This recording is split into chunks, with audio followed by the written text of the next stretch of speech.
If you like audiobooks or audio shows, check out a free trial of Audible. Just click the link in the description. Welcome to Mindshock True Crime. This is your host, Bruce McGuire, and you are listening to the Columbine Conspiracy Series. This is episode 7, Robert Perry. And we will continue to examine the multiple shooter theory, possible accomplices of Eric Harris and Dylan Klebold, spotted by over 100 individuals, not matching the official narrative on the Idiot Box. Now, Robert Perry is a curious individual because some allege, the coincidence theorists in their mental gymnastics like to pretend that all these witnesses were simply mistaken, which obviously could make sense for a certain percentage of witnesses, but we have so many witnesses that actually knew both Robert Perry and Dylan Klebold, and specifically pointed out that Robert Perry was much taller than Klebold. Klebold 6'3", Perry 6'5", so obviously in boots they would both look taller, but when the majority of the student population is sub 6 feet, someone who's 6'5" is obviously going to look a little bit taller and more intimidating than someone who's 6'3" when you're dealing in those kinds of heights. So obviously they're not this huge difference in height. However, another issue that the coincidence theorists love to pretend don't exist is that many witnesses remembered the incredibly severe acne on Robert Perry's face. Dylan Klebold, even looking at the prom photos, a bunch of different prom photographs, he doesn't have acne, or at least nothing that could be described as severe acne, nothing you would notice from a distance. Some witnesses described pieces of his face cut out. I mean, that is clearly not a description of Dylan Klebold. And to the coincidence theorists that pretend this is all fog of war, why are they specifically remembering the same details? It's kind of weird. And then, of course, the coincidence theorists only believe that fog of war goes in one direction. So they'll believe that witnesses mistook Dylan Klebold for Robert Perry, but they will never believe that witnesses mistook Robert Perry for Dylan Klebold. Because obviously coincidence theorists can only put blind faith in their cult of authority worship. They can't actually use objective logic and reason. And that's why we're examining all of these accounts. We're actually going to go into every single account, citing, and description of Robert Perry amongst other shooters. There were many witnesses who described several individuals at once, which is curious, as well as a laundry list of anomalies. So we will be, of course, examining all of them in typical Mindshock fashion. As always, if you enjoy the podcast and find it interesting, make sure you're subscribed to the channel, hit that bell for notifications. You could also donate to our PayPal, help support the channel that way, help us get more mind-shocking content out there to a world that is quickly becoming allergic to logic and reason in this blind faith worship of corrupt authorities. Like and share, Twitter, Facebook, Reddit, Patreon. Patrons do get priority for topic, case, logical analysis, co-podcaster requests. You could also be a guest on the podcast depending on your tier, so check the description. And any comments, questions, theories, thoughts, suggestions, rebuttals, debunkings of any kind, leave them in the comment section.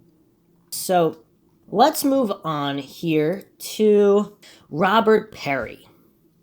The guy that supposedly looks like Dylan Klebold. The guy that supposedly was mistaken for Dylan Klebold. However, again, Robert Perry has very pronounced acne and Dylan Klebold does not. Robert Perry 6'5", Dylan Klebold 6'3". Similar build, although Robert Perry might have been a lot more plump at times. Who knows? So let's get into Robert Gene Perry. So supposedly he dropped out of Columbine High School a few months before and started working at Safeway, located at Ken Carroll and Pierce in Littleton. So FBI report here, page 10,853, April 21st, 99. And so they give his address, his telephone number. Okay. Perry provided the following information. Perry dropped out of Columbine High a couple of months ago and recently started a night job at Safeway located at Ken Carroll and Pierce in Littleton. Perry had been interviewed by law enforcement officers during the evening of April 20th. There is no report here of that. Regarding his involvement in the Trenchcoat Mafia and his alleged associates, Eric Harris and Dylan, Perry could not recall what Dylan's last name was. Perry's sister, Lydia, was in the cafeteria when the shooting began. She escaped the incident unharmed. Perry met Harris and Dylan briefly last year during the latter part of the school year. At the time, both were beginning to associate with members of the Trenchcoat Mafia. Perry did not consider them to be actual members, but both were good friends of Trenchcoat Mafia leader Chris Morris. And if the Trenchcoat Mafia is just a group of friends and they're good friends with the leader, what does that make Eric and Dylan? Perry did not consider either Harris or Dylan to be good friends of his. Harris was described as an angry, bitter person. Like a lot of other Trenchcoat Mafia members, he had been constantly picked on, taunted, and had food thrown at him by some of the other students at Columbine. Dylan, a follower of Harris, was a lot more easygoing and friendly. The last time Perry had any contact with Harris or Dylan was circa January 1999 when he said hi to them outside of the school. Perry's family has a computer, but he never communicated with either Harris or Dylan over the internet. Perry's internet provider was AT&T WorldNet. He spent so much time on the computer that his parents started restricting his access to it. Perry was the first person in the Trenchcoat Mafia who started wearing a trench coat. I mean, you see how all these accounts of who started wearing a coat when, I mean, they all get muddled. Before then, their group was known as the Freaks. One student, unaffiliated with the group, came up with the name Trenchcoat Mafia because of Perry's trench coat. Perry could not afford an expensive oil-skinned Australian duster, so he wore a cheaper all-cotton black trench. Perry was the only member of the Trenchcoat Mafia who wore an actual trench coat. The rest of the members wore an Australian duster. Perry was into the Gothic or Goth movement in Denver and enjoyed wearing black clothes. The true Goth movement was considered nonviolent, whose members felt more at home and comfortable during the night. The Trenchcoat Mafia initially tried to be a goth group, but its members were too aggressive and violent for the movement. Some Trenchcoat Mafia members still liked to dress in Gothic style. Perry stopped associating with the Trenchcoat Mafia during the first day of school, circa August 1998, after Morris threatened him with physical violence. Morris was angry that Lydia Perry had insulted him over a girl, and Perry had made a point to pass the message directly to Morris. Afterwards, Morris had threatened to beat up and kill Perry. Morris was considered to be more aggressive and violent than any other Trenchcoat Mafia members. He constantly picked fights with other students. Perry considered himself to be a pacifist and was afraid of guns. Perry did not like violence of any kind and did not own or possess any guns. Perry stopped associating with the Trenchcoat Mafia when they became increasingly violent. They would constantly get into violent confrontations with other students using baseball bats and knives as weapons. At no time did any Trenchcoat Mafia members make any bombs or explosive devices while Perry associated with the group. Perry identified the following individuals as Trenchcoat Mafia members: Chris Morris, leader of the group; Tad Bowles; Andy Thomas, a friend of Morris's, I don't believe we've heard him mentioned yet; Horst, a student at Chatfield High School; Joe Stair; Brian Sargent; Chuck, one of the founders of the group, lived in Golden, Colorado; Corey Friesen; Eric Jackson; and Josh, last name unknown, a friend of Sargent's. Perry and Stair had talked casually in the past about type A napalm. Neither of them really wanted to make any of it. Lydia Perry was friends with a lot of the Trenchcoat Mafia's girlfriends, but was not considered to be a member herself. Lydia attempted on many occasions to talk with her girlfriends out of associating with them. Lydia was good friends with Morris's girlfriend, who could identify a lot of other Trenchcoat Mafia members. Perry was shown a Columbine High School class photo taken in March and identified Morris as the individual wearing sunglasses and a black beret in the middle, back row of students. Perry could not identify any of the other students in the photograph. All right, so let's get into his alibi. So this, he actually looks like he might have a better alibi than other people, although they're still family members. April 26, 1999, Robert Gene Perry was contacted at his home. Okay, Robert Perry was advised the purpose of the interview and provided the following information. Robert Perry advised he had recently obtained a job working a graveyard shift at Safeway on Ken Carroll and South Pierce, so as to not interrupt his sleep patterns, he stayed awake from April 19th, 1999 to April 20th, 1999. Robert Perry stated between 8 a.m. and 11 a.m. he was talking to his grandmother, who resides at their home. He stated at 11 a.m. he went to his bedroom in the basement and went to sleep. I mean, it's astounding how many Trenchcoat Mafia members use sleep at their house as their alibi. Okay, at 11:40 a.m., he was awakened by his mother stomping on the kitchen floor, which is directly above his room. He went upstairs, and his mother told him what she had heard over the news about the Columbine High School shooting that was taking place.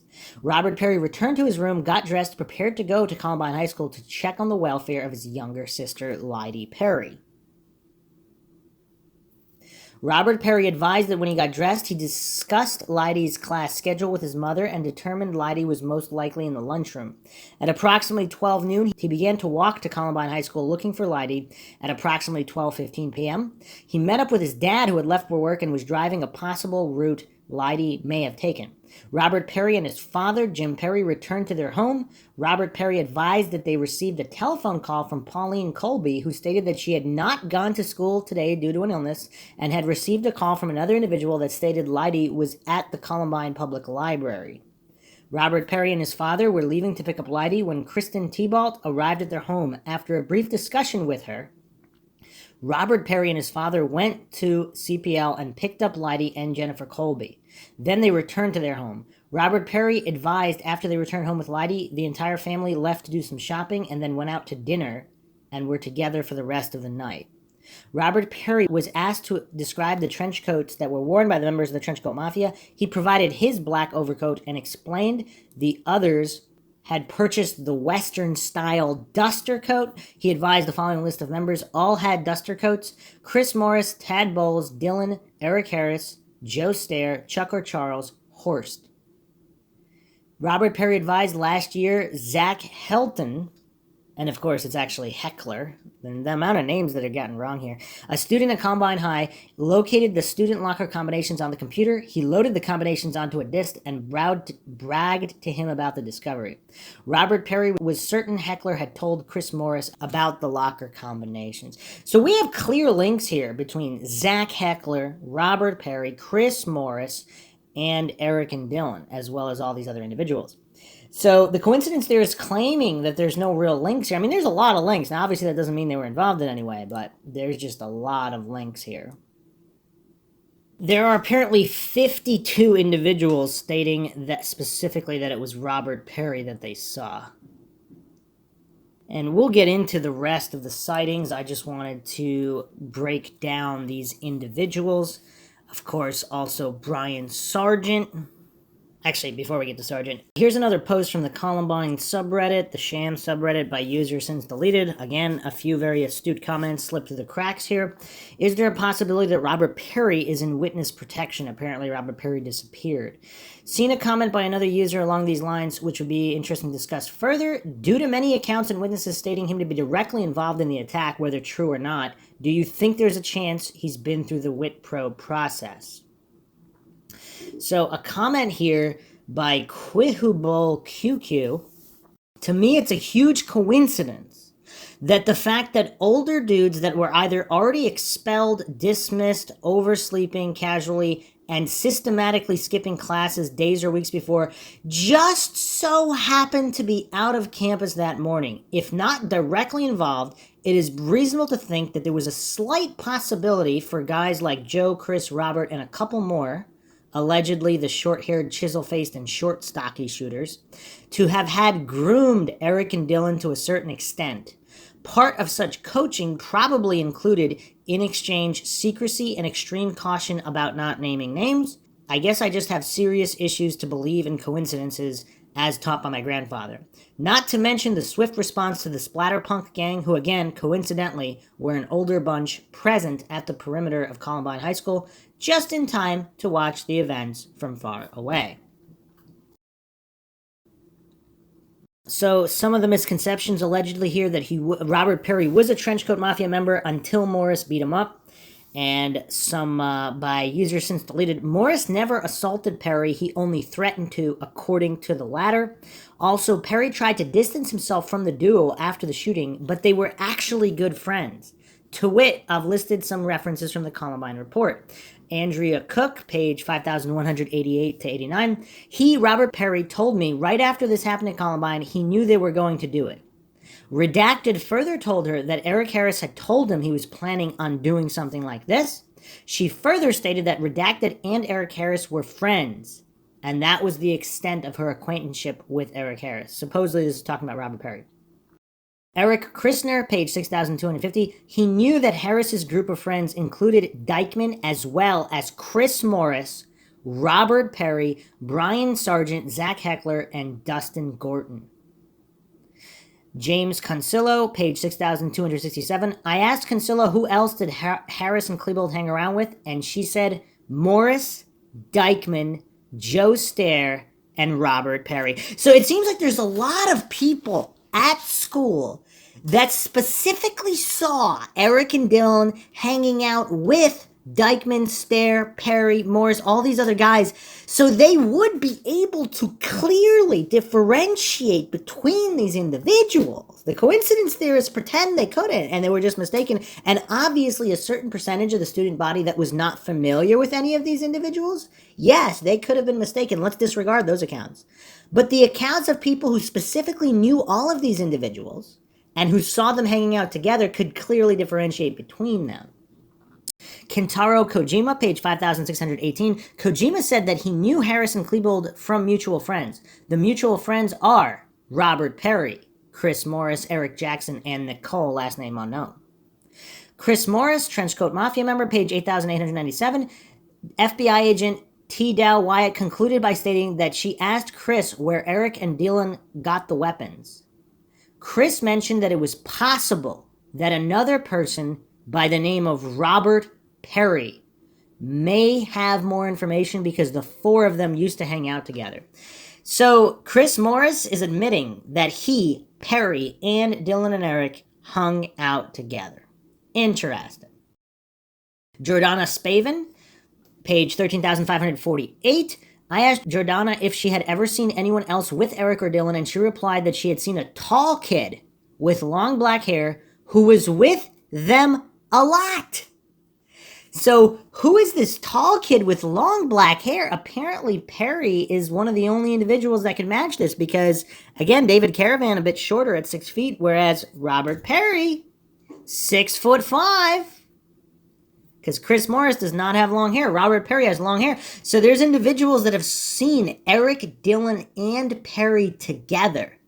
So she saw, Jordana Spavin is stating that she saw a tall kid with long black hair who was with them a lot. So maybe it wasn't Perry.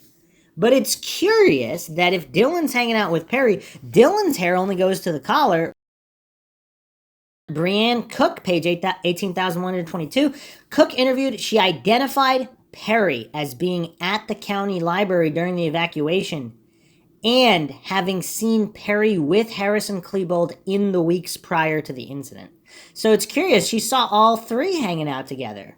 Curious. Megan Morrison, page 5053. Megan said that Robert Perry was friends with Dylan and Eric. Jennifer Thompson, knee small. I saw a friend of theirs bring in a heavy duffel bag minutes before the shooting. So the name is redacted, but it was Robert Perry, and she stated this on YouTube in an interview. So supposedly, yeah, and we'll get into Jennifer Small's account. Very curious, but one step at a time here. Page 1070, Keith Parkinson also said Robert Perry was good friends of Dylan and Eric, and Robert Perry always wore a trench coat. So we have numerous individuals that said that he was good friends. Huh. Curious. So actually, let's go through 62 witnesses who identified Robert or Robert Perry as one of the attackers. Crystal Archuleta, she did see one person throw a pipe bomb. She told me at the time she thought it was Robert Perry. Seth Dubois told Catherine Carlston that Robert Perry was seen shooting a girl in the back while leaving the library.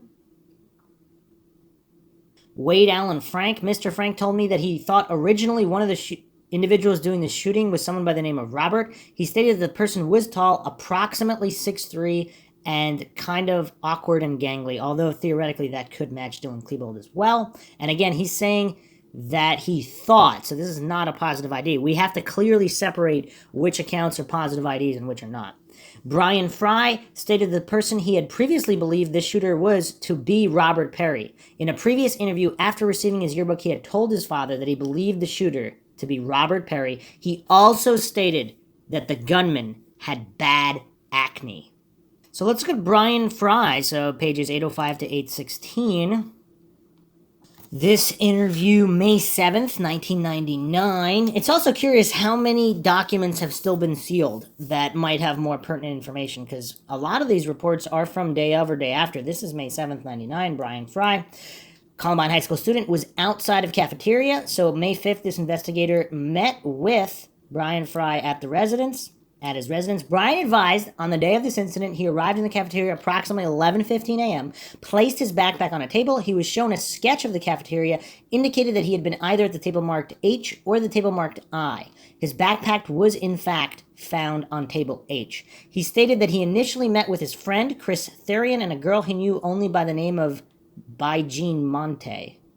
He advised them that he went over to the Rebel Corner, stayed there for about 5 minutes, and then he and Chris went outside using the first door by the Rebel Corner. He said they walked to the courtyard area towards the steps which lead up to the entrance of the school. This is the entrance which takes one past the back side door to the library. He stated that he saw a person standing by the entrance wearing long black trench coat, black pants, black shirt, and black boots. He said this person was not wearing a hat or mask, and he was sure that this person was Eric Harris. He stated that this person was holding a weapon, which he later realized was the Tech-9, which he saw several days later in the newspapers and on television. He advised that he and his parents decided to call the tip line with this information on the day after the incident. Brian said he then heard what he thought were exploding firecrackers and saw students starting to run away from this area. He stated that he saw his friend Lance Kirkland run down the outside stairs and fall down as he had been shot in the ankle. He said he then saw a girl fall after being shot in the back. Brian stated that he yelled to his friend Chris, and then they ran back towards the cafeteria and entered it through the first door on the northwest side. On entering, Brian said he saw Mr. Sanders in the area of the kitchen counter, and he was yelling for the students to get down. He said that as he and Chris ran towards the stairs, he thought Eric Harris came into the cafeteria. He said he did not see him, but that Chris Therian told him he did. Brian said that he and Chris ran upstairs and down a hall which is between the math and social studies class. Brian was given a copy of the sketch of the upper-lower levels, and he traced the path using a pink pen. He said they ran towards the administrative offices and crawled on the floor past the principal's office, past the supervisor's office, to a side door from which they exited the school. They then ran past the tennis court through the park to W. Bowles. So what's weird is this glosses over here who shot his friend, but okay, so he said they ran past toward the administrative offices, crawled on the floor, past the principal's office, past the supervisor's office, to a side door from which they exited the school. They ran past tennis courts through the park to W. Bowles. Okay, Brian stated that while he and Chris were adjacent to the main hallway leading from the administrative offices, he heard gunshots and what sounded like bullets striking the lockers down at the end of that hallway. He said the area around the main entrance had no damage at this time. He advised that when he and Chris were crawling past the administrative offices, just past some file cabinets, he looked to his left and saw 5 or 6 persons dressed all in black. Let me say that again. 5 or 6 persons all dressed in black. So not 2 or 3, 5 or 6. He has indicated those with an X on the above-mentioned sketch. These persons could have been students from the gymnasium, but he's saying they were all dressed in black. Brian, and keep in mind, a lot of these Trenchcoat Mafia members didn't go to school that day. Brian stated that he does not know Eric Harris or Dylan Klebold. He believes that Bajin Monte knows them as well as others who associated with them. Investigation continues. And it's also, we're going to examine here what he said his father versus what he said to investigators. So this is a supplemental report. May 12th, 99, regarding May 11th, 99, this investigator received a telephone call from Mr. William Fry, the father of student Brian Fry. Mr. Fry stated that Brian received his high school yearbook yesterday, and he spent a great deal of time studying the photos of various students.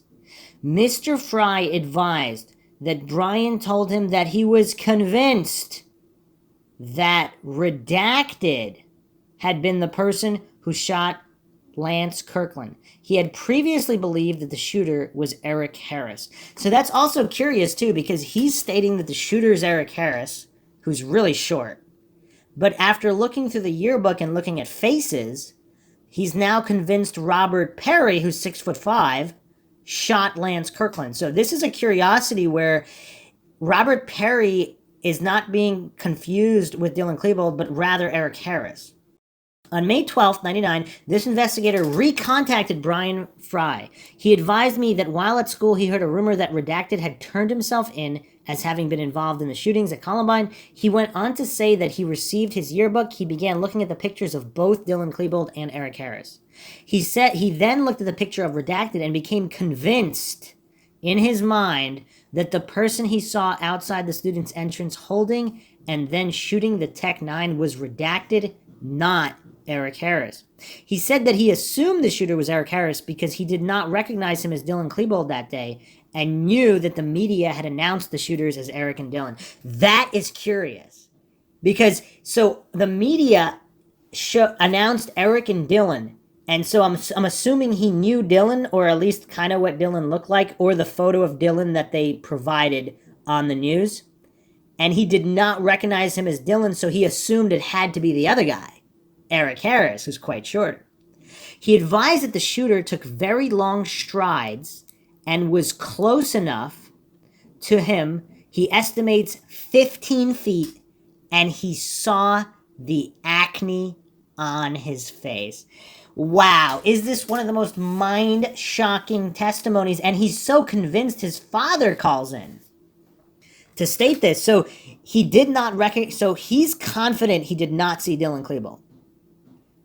That's curious. That's curious. He looks at the yearbook. He sees Robert Perry, or who we're assuming is Robert Perry here, the acne on his face, and he thinks it's really Robert Perry. He previously stated it was Eric Harris because it didn't look like Dylan Klebold to him. 15 feet is not that far away. So here's so this is the ATF report here attached. Document 815, November 2nd, 1999.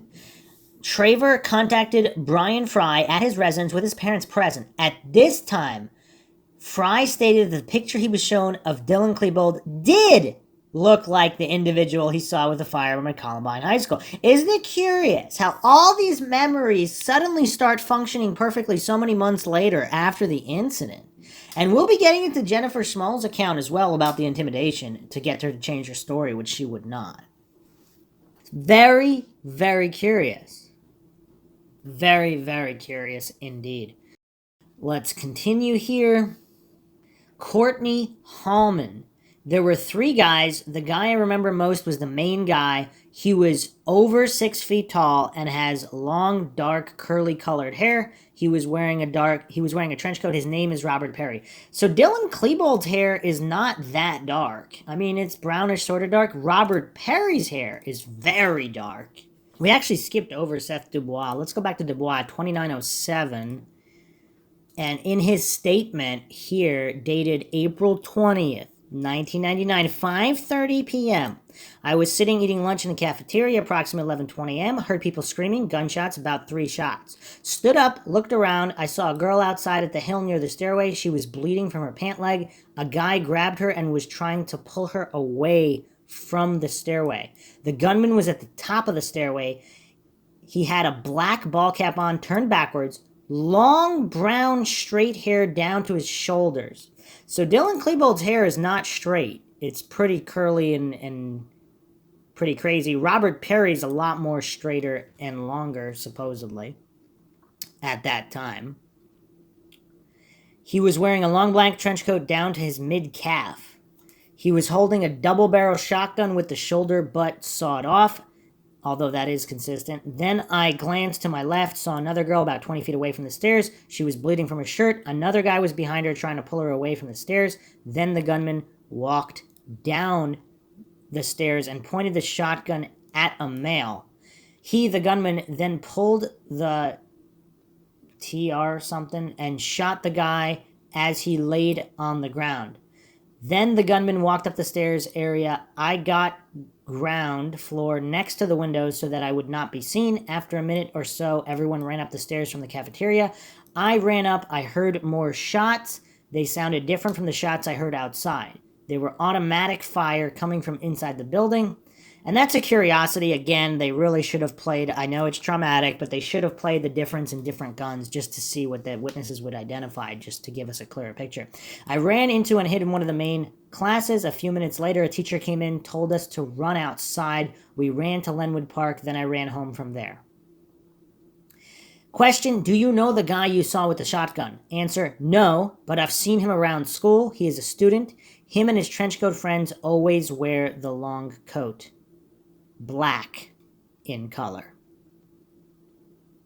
Did you see any other kids who were hurt or shot? No. Can you ID the shooter if you saw him? Answer, yes, I could. Okay, follow-up report here. May 6, 99. Seth Dubois was re-interviewed May 6, 99 as a result of information from an interview with Catherine Carlston was reported to investigator P.J. Doyle that Seth told Catherine that Redacted was seen shooting a girl in the back while leaving the library. Seth Dubois was re-interviewed on May 6th at 0800 by Detective Polak. His mother, Janet, was again present. Seth explained that his older sister had a bunch of friends over following the shooter. From conversation, the name of Redacted was brought up. Seth does not know Redacted. A photo of Redacted was viewed by Seth as well as an old photo of Dylan Klebold. At the time, he thought the person he saw with the gun outside the window might have been Redacted. Then, when the senior class photo appeared in the newspaper, he recognized Dylan Klebold seated at the top left of the student body as the individual he saw outside the cafeteria. That photo was a more present photo of Klebold. Seth stated, I may have told people that I saw two girls shot outside the library, but he did not see them actually get shot. One girl was shot in the leg, one was shot in the stomach. Each had another student trying to help them. The suspect was a white male, tall, about 6 feet, with light brown hair down to the top of his shoulder. Look how this story changed. Whoa. He had a black hat on backwards with the bill down the back and the plastic clasp high on the forehead. He was wearing a dark trench coat with no markings, letters, or patches. It is believed that he was in a white t-shirt. He had a double-barrel shotgun. So that's curious how the story changed. And we also don't know what these officers told any of these kids before all these follow-up interviews. It's so weird. At the time, everybody thought it was Robert Perry. Now, again, to the people that don't know these individuals well, who knows? But the people that were close enough to see bad acne, again, Robert Perry has bad acne. And the hair descriptions, even though not hugely different, it's just curious. It's curious. Very, very curious. So let's go to Courtney Hallman now. Page 839 and onward. Okay, so this is the initial report. Arapahoe County Sheriff's Office, document 840. Heard 3 gunshots. I went to see what it was. I was outside. I saw 2 people on the ground. Anne-Marie was bleeding, and another girl was trying to help her up. There were 3 guys. Again, another individual citing 3 individuals. The guy I remember Most was the main guy. He's over 6 feet tall and has long, curly, dark-colored hair. He was wearing a black trench coat. His name is redacted. Supposedly Robert Perry here. After I saw that, I ran inside shouting, someone has been shot. Then more shots were fired, and we all ducked under the tables. Then after 3 minutes, my friend Heather and I ran down the foreign language hall, down to the last room, and went in. We all ducked down and started praying. Then we heard more gunshots, and some people started saying that that gunmen were in the school. Then we were all told to run across the parking lot as fast as we could. We ran across the parking lot and jumped down the wall that is brick. I fell down and got back up. So, follow-up report here. April 30th, date of the report. April 29th, this interview occurred. Courtney Hallman, also known as Misty. Okay, she witnessed what she described as a lunch. So she had a lunch, starts at approximately 11:13. Okay. Hallman stated she exited the cafeteria, went outside the far southeast door, then on a concrete area just outside the door. Hallman stated moments after exiting the cafeteria, she heard 3 gunshots, to which she stated, "I know gunshots." Hallman stated she went with Avery to check out the gunshots, walking to the southwest corner of the cafeteria and peeked around the corner for approximately 25 seconds. Hallman stated she first noticed a guy helping Anne-Marie Hochschilder. Hallman stated that she observed 3 males in black trench coats standing next to the stairs, which led to the west entrance of the school. Hallman described gunman number 1, white male, approximately 17 years old, 6'3", medium build, long curly dark hair, wearing a black trench coat, dark colored pants, carrying a long gun, color unknown.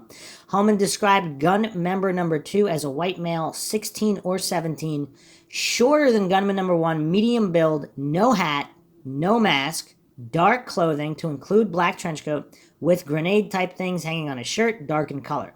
Hallman described gunman number 3 as a white male with a black trench, white shirt, carrying something odd in shape, unable to describe.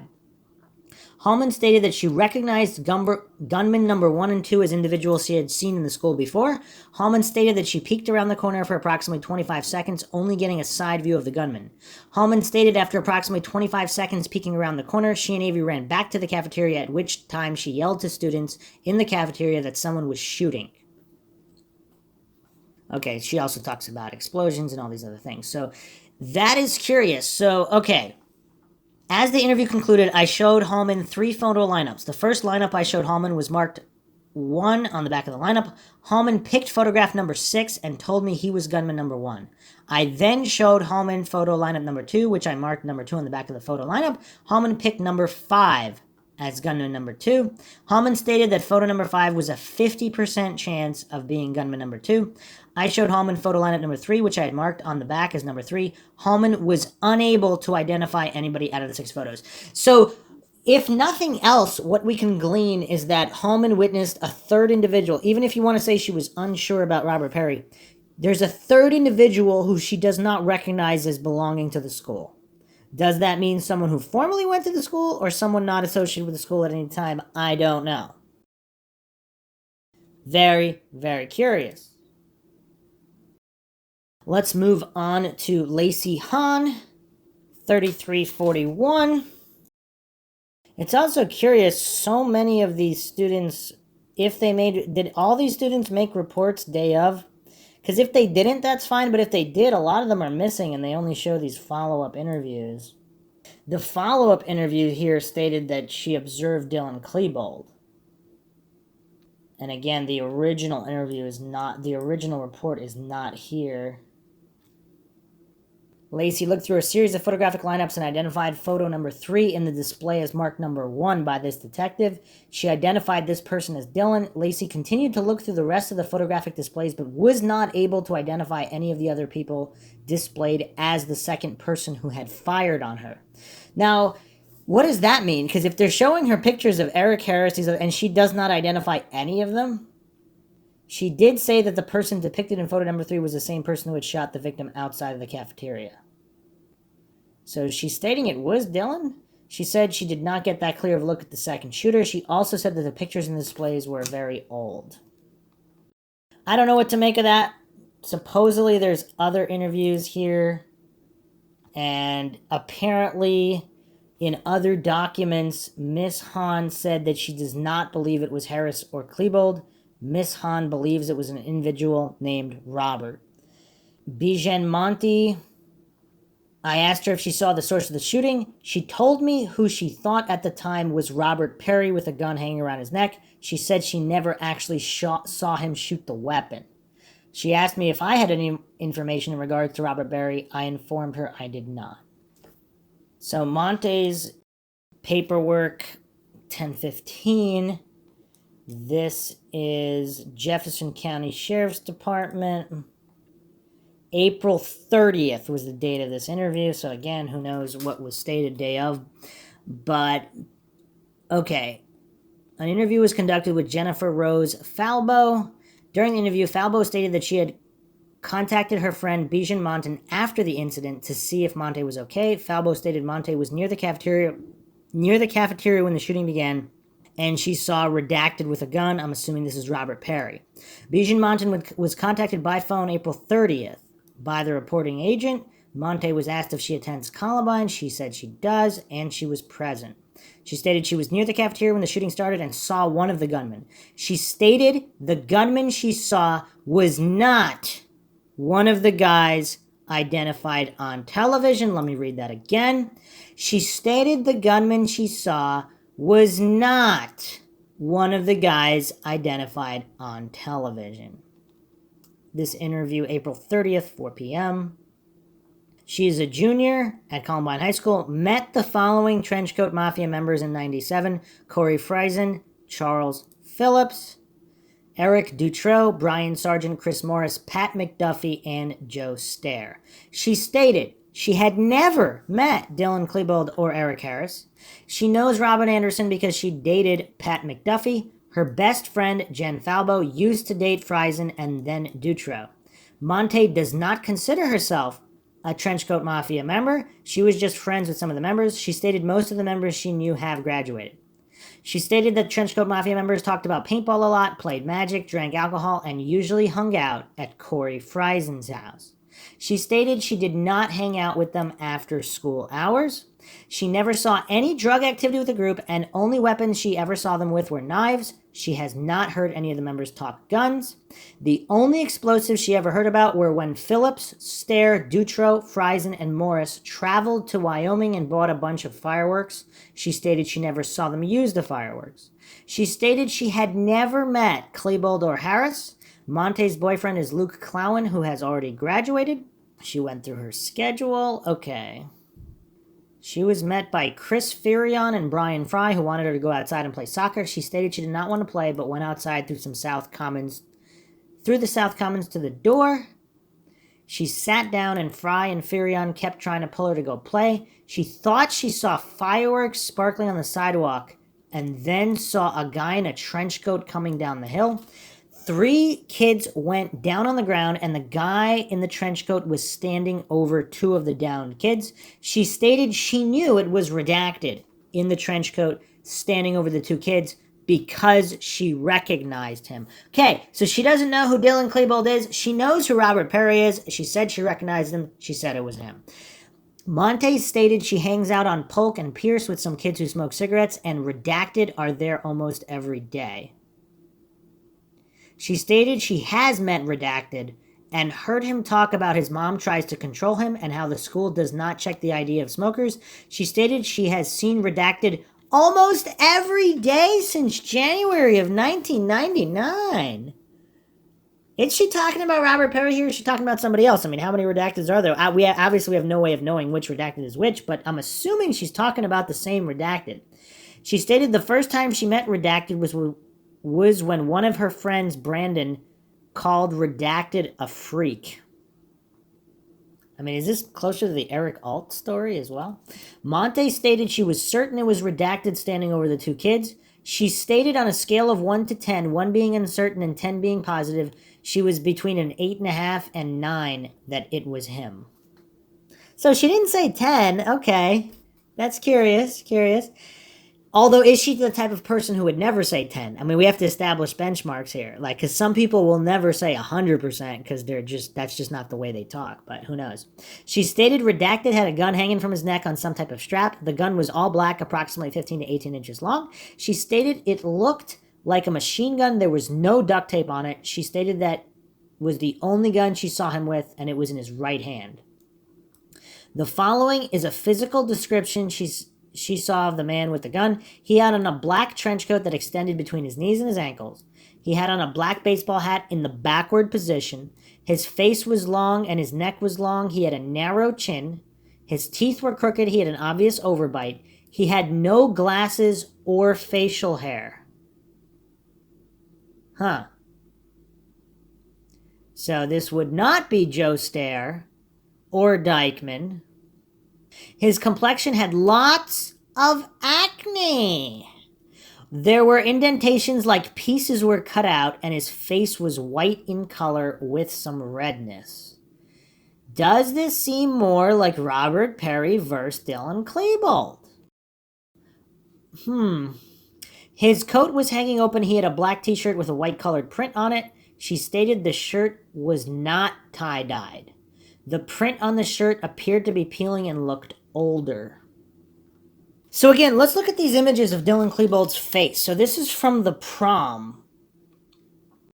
And so this is just days, mere days before, whatever, 2-3 days before. His face is pretty smooth. Now, let's look at Robert Perry's face. And so it's hard to tell in his yearbook photo, obviously. It's black and white. Here's another picture of Robert Perry, a color picture with him with a different haircut. I haven't really seen any definitive information regarding when he got his haircut, how long his hair was, but you can clearly see the acne in his face. Would someone say it's like with pieces cut out? I don't know, but look at Dylan Klebold's face. I don't think anyone can hallucinate that Dylan Klebold would say that he has really bad acne, like pieces cut out of his face. It's just, I don't think you can make that claim. He seems to have, even if he might have had some minor acne like most teenagers do, it doesn't look to be substantial by any stretch of the imagination.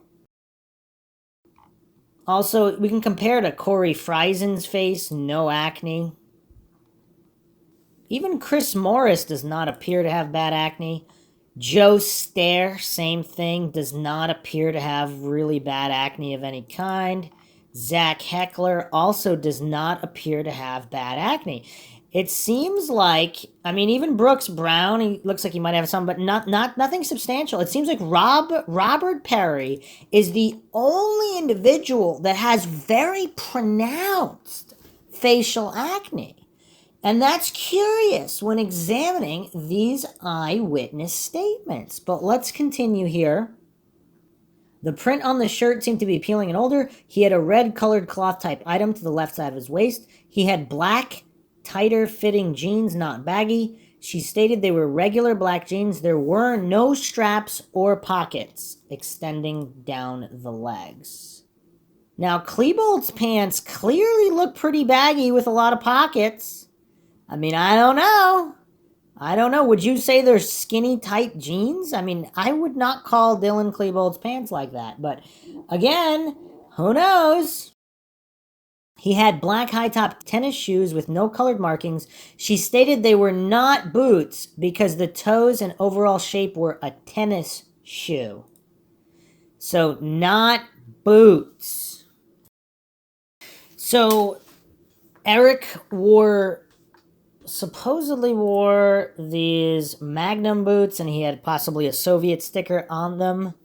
And Dylan also had combat boots that he wore during the shooting, so he did not wear just regular tennis shoes.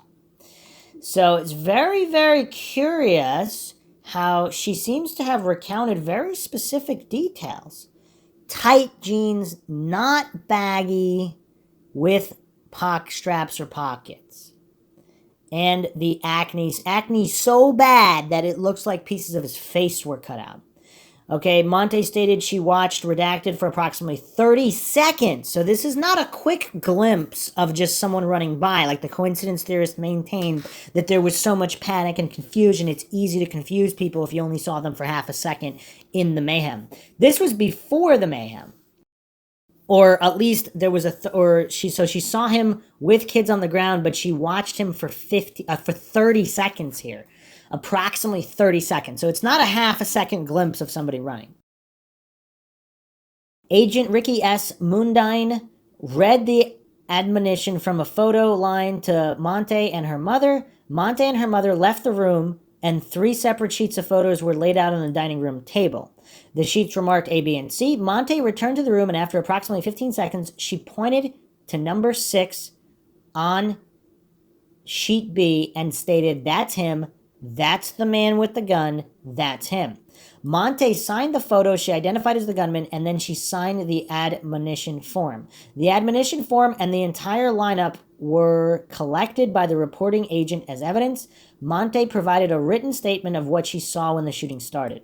Monte stated she thought Brenton Hooker also saw Redacted with a gun. She stated she has not spoken to Hooker since the incident.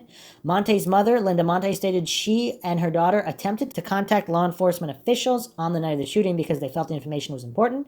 Monte stated they were told someone would be out to speak to her daughter. She stated the New York Times contacted them on Saturday and Sunday, so they called law enforcement again, and she told them someone would get back to them. Monte stated the information they provided about Redacted to the New York Times, and the newspaper agreed not to disclose any information about their daughter.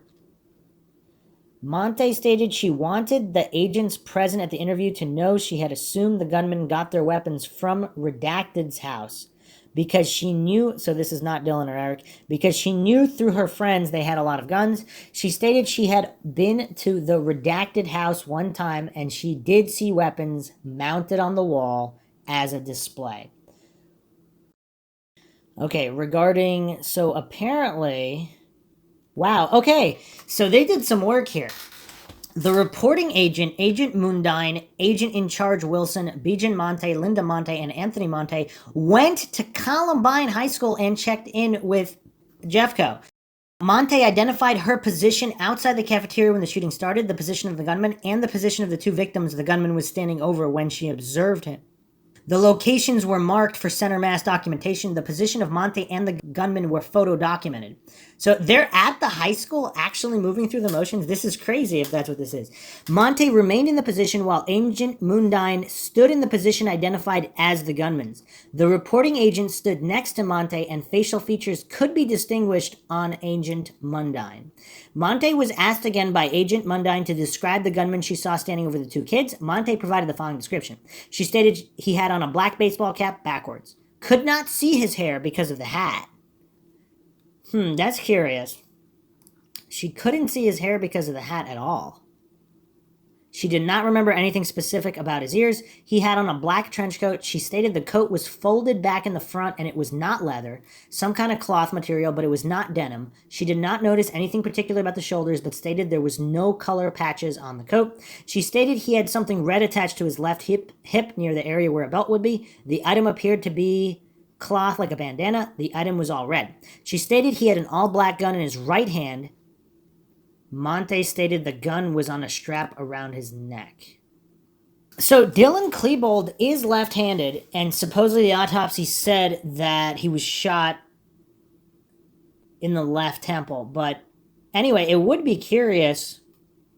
I don't know. There's some inconsistencies regarding how they were found, bodies moved, because some people allege that the gun was found in Dylan's right hand. But in the cafeteria video, you can clearly see Dylan Klebold wielding the gun in his left hand.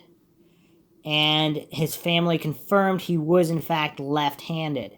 She's stating whoever was carrying this gun was carrying the gun in his right hand. And I don't know whether or not Robert Perry is right or left-handed, but somebody out there probably knows. Monte stated she was positive the man with the gun standing over the 2 kids was Redacted. She stated she could recognize Redacted, and that is whom she saw. She stated she could see his complexion was rough with acne, and she could see his messed up teeth and overbite from where she was standing. Curious, messed up teeth and overbite. So there's only 2 photos I could find of Robert Perry. Both of them are with his mouth closed. Dylan Klebold's teeth do not look messed up. They look rather normal. And so do Joe Stairs. Pat McDuffie looks like he has some kind of a gap in his teeth, but Dutro's teeth also look relatively normal. But she's stating it is Robert Perry. I'm assuming that's who this redacted is. Monte was asked if there was any doubt in her mind who she saw. Monte stated there was no doubt, it was redacted. Monte took Agent Mundine and the reporting agent step by step through a path on the day of the shooting. She stated after she observed the gunman for approximately 30 seconds, she turned and ran towards the 6 South Commons entry doors. She stated she entered the east door, row of 6. Monte stated she went into the cafeteria. 2 teachers, Mr. Sanders and Mr. Brookfield, told everyone to get down. She stated she got down on the floor. Monte stated 2 gunmen dressed in black came in the west door where she had seen redacted. She stated she could not see them very well because there were so many people and she was trying to get away. So clearly this situation is different. Once she's already inside in the cafeteria, now she doesn't get a great look. But outside, she's very clear on what she saw, basically 100% sure. She stated they were throwing things, they were exploding. Monte stated when the 2 gunmen in black came in the west cafeteria door, everyone started running toward the cafeteria stairs. She ran into the lower portion of the auditorium. She stated there were no gunmen in the auditorium when she entered the lower level. She stated the only lights on in the auditorium were the stage lights. She ran up the south stairs, hid behind the south side L-shaped wall near the top. She stated 2 gunmen in all black entered the auditorium through the southwest lower entry. So it's unclear here what she meant by auditorium, because I think officially they never entered. Eric and Dylan or any gunman ever entered the auditorium. There's a narrative timeline breakdown on CNN.com, which is quite thorough and very well referenced. And I could not find any instance where they went through the auditorium, but she stated there were no gunmen in the auditorium when she entered the lower level. Okay, she ran up the side, hid behind the L-shaped wall near the top. She stated 2 gunmen in all black entered the auditorium through the southwest lower entry. She saw 1 man in all black near the entryway, and the second man in all black was closer further north. Monte stated the man in black she saw closest to the southwest lower door started coming up the south steps. She stated she and several other students ran across to the north side of the auditorium and entered out the upper northeast door. Monte could hear shooting, but she did not know if it was inside the auditorium. So she got into the main hallway outside the northeast upper door of the auditorium. She ran towards the east main entry doors. She stated she could hear bullets hitting lockers and flying by her head. When she arrived at the east end of the hallway, she stated the office area on the left side was vacant. She could see some students behind the access doors to the social studies area, and she remembered those doors were closed. She stated she got approximately 5 feet outside inner east door. The glass shattered behind her. She exited the building and ran to the north towards the park. Okay. So here's the follow-up, October 22nd, 1999. And this is Investigator Jack McFadden. The report's dated the 22nd. The interview's the 21st. On October 21st, 99, at approximately 5:50, Bijan Monte responded to the Jefferson County Sheriff's Office at my request to be re-interviewed concerning information she had supplied to the Sheriff's Office concerning her observations at Columbine, April 20th, 99. She was accompanied by mother and father. Okay. Monte stated that when previously interviewed, she had given inaccurate information concerning Sean Graves. Monte said she observed Sean Graves crawling to the door by the teacher's lounge, and she wanted to clarify that point. I advised Monte the main reason she was being re-interviewed was due to the fact that she had stated redacted was standing over 2 gunshot victims on the southwest corner of the school. Monte stated she was 100% sure she saw redacted, a person known to her, standing over who she now knows to be Dan Rauerbauer and Lance Kirkland on the southwest corner of the school near the steps. I advised Monte that according to other witness statements, Redacted was at home between 8 a.m. and 12 p.m. on April 20th, 99. Monte explained due to the witnesses being a family member and a neighbor, those individuals could have lied for Redacted, and she still believed Redacted was the individual standing over the two injured males holding a gun. How do you believe this teenager? The spunk she's exhibiting in not being told she couldn't have seen what she saw. She actually seems to be logical, because obviously can family members be 100% relied on for alibis? Monte stated she never saw Redacted fire the gun he was holding and reiterated her description of Redacted from her previous interview. So, just to clarify, at the beginning, she thinks she was being called in because she made a slight error regarding Sean Graves' location. And so, apparently, according to this document, she was not aware that she was being brought in. Although, I mean, I don't know what to make of this. This is October now. So, but it's curious. Monte explained, due to witnesses being a family member and neighbor, those individuals could have lied for Redacted, and she still believed Redacted was the individual she saw. Wow. She's not bending to their will. Monte stated after observing this individual known to her as Redacted standing over the injured students, she ran into the cafeteria, staying in the cafeteria for a couple minutes. Okay, bombs going off inside the cafeteria. She could have been mistaken. So she's clearly stating here she could have been mistaken about certain things because she was running. She didn't see one thing or the other, but she's 100% sure about about Redacted, who she saw. Again, if it comes down to the acne, again, Dylan Klebold does not have holes in his face or pieces of his face cut out, as she described. Now, here's another curiosity here, though. Monte stated it was possible the bombs were going off outside the cafeteria. Monte stated while in the cafeteria, looking out towards the senior parking lot to the south, she observed two male individuals dressed in dark clothing looking in the window.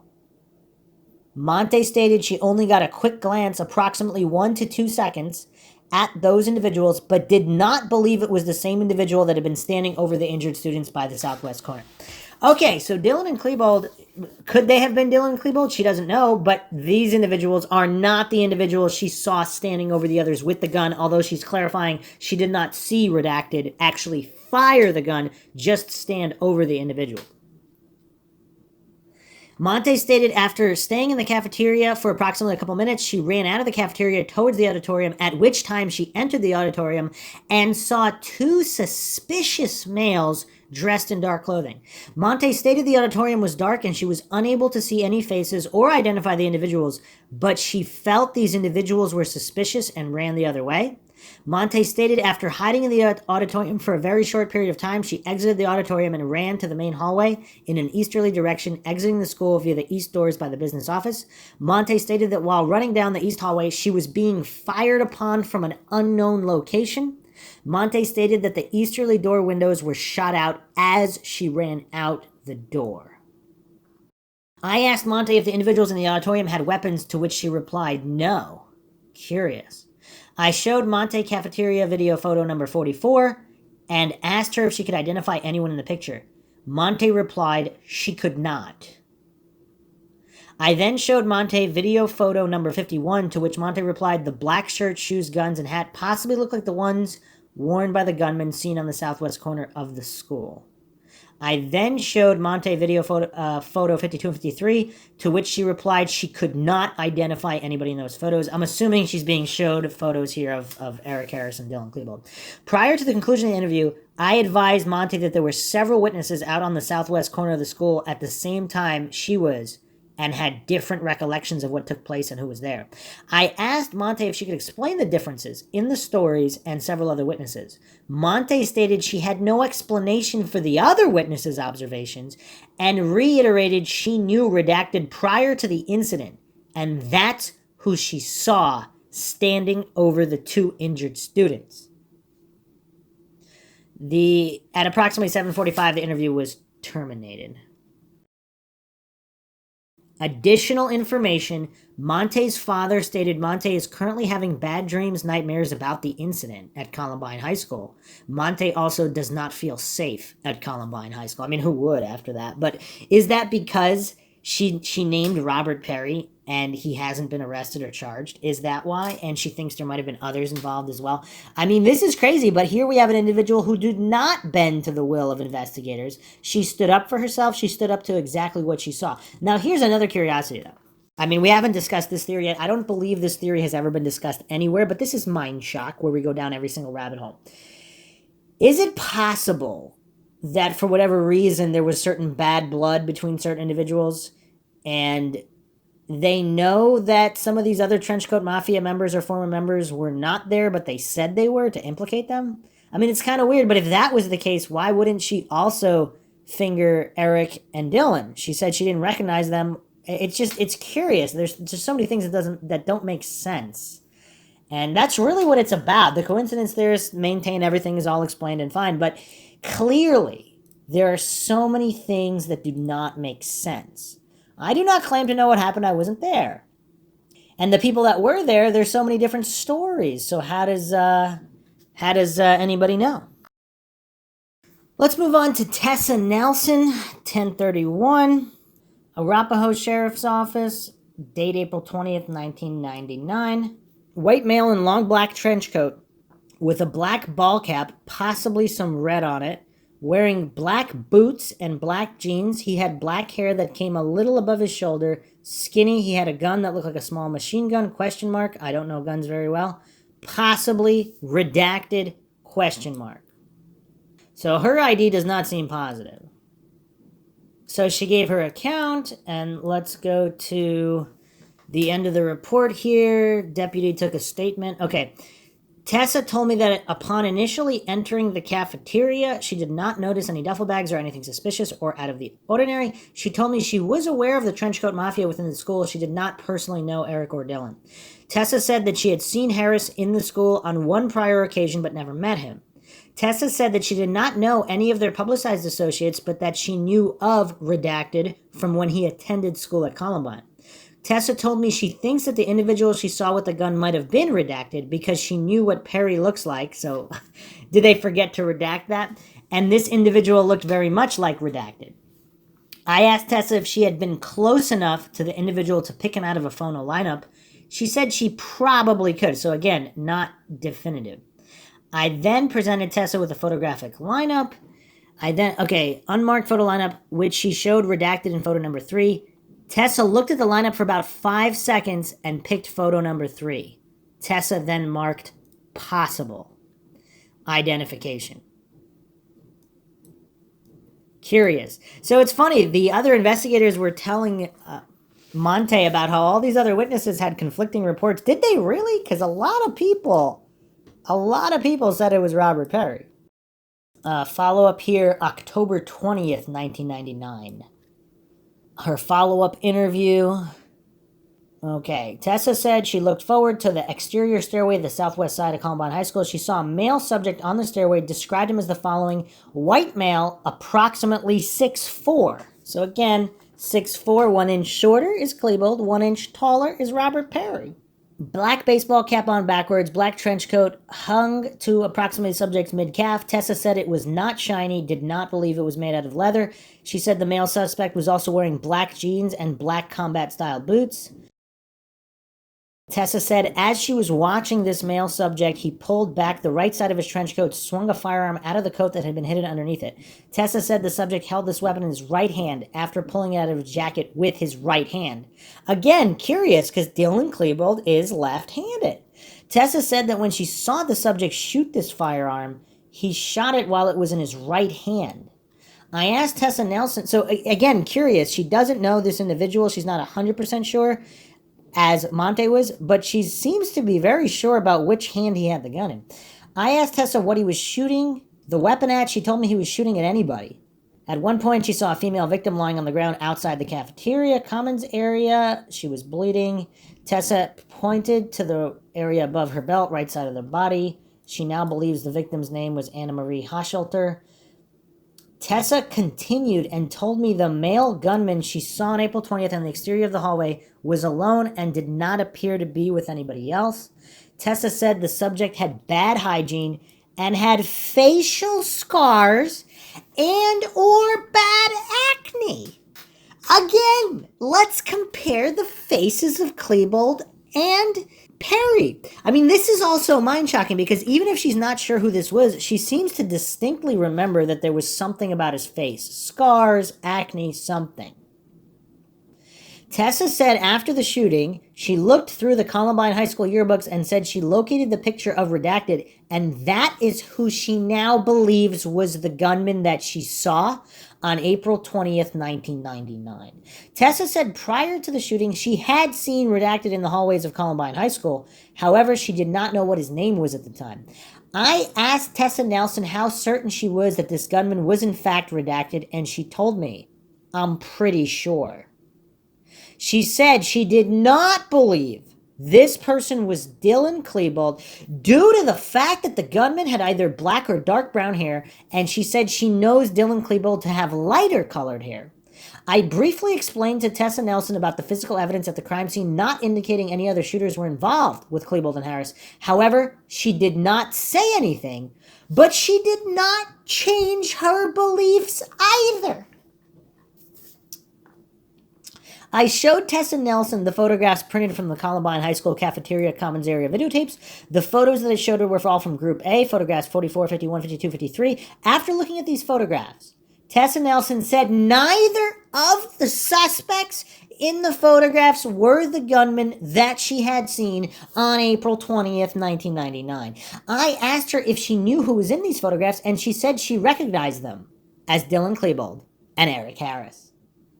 So this is very, very curious. And she should have, after all these interviews, they should have had another interview featuring all the witnesses who would not recount, who stood by their beliefs and their identifications. Because they were all lied to and not told about all the other witnesses who saw exactly what they did.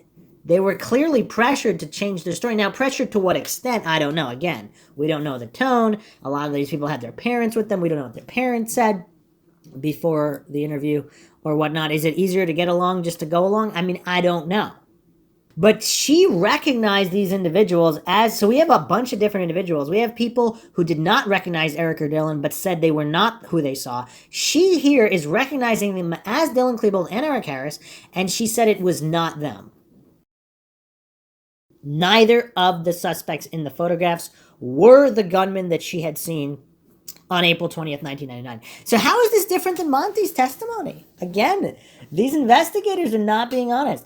I asked Tessa Nelson if she could provide any further information about the statement made in a prior interview about a suspect other than Dylan or Eric entering the ladies' bathroom that she had hidden in with Tiffany Lean on April 20th, 1999 at Columbine High School and shot the mirrors. Tessa and Tiffany Lean told her that when they both ran out of the bathroom, Tiffany said she had seen the mirrors had been shot out. Tessa Nelson said she had not personally witnessed this occur, nor did she see the mirrors damaged on April 20th as they ran out of the restroom. Tessa said since April 20th, she had been walked through Columbine High with either Columbine High Task Force detectives and or Columbine High School administrative personnel. Tessa said that when she went through or into the bathroom that she had hidden on, she saw the mirrors were not damaged. She asked if the mirrors had been replaced. She was told no. Tessa Nelson said she now believes the mirrors had not been shot out, as Tiffany Lean had told her. Also, how many different bathrooms were there? For the sequence of events after the time period of Tessa hiding in the restroom, see the reports. Okay. So, very curious. We have yet another witness who did not recount. Now, a lot of the coincidence theorists make the claim that all of these witnesses actually recanted and all this nonsense. Obviously, there are some that did not recount and clearly believe that they saw what they originally stated. And again, we have to keep in mind how accurate are accounts more closer to the time that they happened, and how impressionable are high school students who went through this trauma that are being told by FBI agents, by law enforcement agents, that that all of these things were accounted for, so they must have been mistaken. And they don't even necessarily really truly think about it. They just assume they might have been mistaken. And again, easier to get along, to go along, all that stuff. But it's shocking because some of these individuals simply did not recant. They did not bend to the pressure. Let's look at Caitlin Sue Place, another damning account. Document 4081 and onward. Supplemental report, May 16th, 1999. Reporting investigator P.J. Doyles, commissioned peace officer employed by the DA. Okay. On May 14th, 1999, I spoke to Caitlin Sue Place, a freshman. Kate's mother was present during the interview. Kate told me the following. She went to all her classes that morning. She went to the cafeteria for 4th hour. It's her off hour. She went and sat by the student's door and didn't see anything unusual. During lunch, she waited to meet some friends. Named a bunch of friends. She said there were some others, but she couldn't remember who it was. When Kate was putting her backpack down, she said there was a wave of kids ducked down under the tables. She thought it was a senior prank. She got down and then got up on her knees. She saw a person coming down the stairs on the outside. She could see through the windows he was shooting a rifle. He was tall, and she described his height as lengthy. He had a long-shaped face. He was wearing a trench coat. He was not wearing a mask. She doesn't remember if he was wearing a hat or not, but she said that he had short hair. She couldn't see below his knees. He was holding a rifle in his right hand. He was pointing at shooting people at the outside commons area. She couldn't see his left hand. She said he didn't notice if he had anything on or about his trench coat. Kate said it was redacted. I'm almost positive of it. I remember looking him dead in the eye. He was in my debate class for a little bit, either the end of last semester or the beginning of this one. She then stated she recognized him as redacted. Kate said that she hadn't seen redacted earlier that day. She hadn't seen him on Monday. She wasn't at the school over the weekend. She said that she may have seen him the week before, but she wasn't sure. She said that she would have just said hi. Kate said that Dylan kind of looks like redacted, but Dylan doesn't have the long face. Redacted's teeth are messed up, and he was smiling, and I saw his teeth then. Wow. Okay, so Kate also seems to know Dylan, because she also knows that Dylan looks like redacted. So this isn't the case, like a lot of coincidence theorists hallucinate and pretend that she doesn't know Dylan, and that's why she thought redacted was Dylan. She knows both of them, and she clearly knows the difference between their teeth. And she said this guy was smiling, and she saw his teeth. Kate said that she has seen pictures of Dylan Klebold and Eric Harris, and she said, it's not one of them. Referring to the person she saw shooting outside on the outside commons. Okay, so now we have yet more testimony that matches others while investigators lie to try to get people to change their story. Kate said she looked at redacted for about 30 seconds, so yet another individual who's getting a good, long look at the shooter, not just a glimpse while everything's flying by. She remembers him shooting Anne-Marie. She said that Tony Samaro, Jason Unreath, and Jason's girlfriend were out with Anne-Marie. They were sitting by the tree where they sit every day. Redacted was randomly shooting. Kate looked in the direction of Anne-Marie. Redacted was still shooting. Kate saw Anne-Marie drop. Kate didn't remember which direction Anne-Marie dropped. Kate went back under the table. Kate said that Redacted shot Anne-Marie before he smiled at her. So this individual who she observed shot a human being and then looked at her and smiled at her. Is that the kind of smile you would forget if you were in that situation? Would you forget the person smiling and how their teeth looked? Kate looked and saw Jason trying to help Anne-Marie, dragging her away from Redacted to the side. She didn't know what Tony and Jason's girlfriend were doing at the time. Kate said that she wanted to know if everyone outside was okay, but saw one or two boys shooting at the ground in the senior parking lot. She said she saw the back of a black trench coat. This person had his back to Kate and she couldn't describe him. She thought there may have been another boy, but couldn't describe him or articulate why she thought there may have been another boy.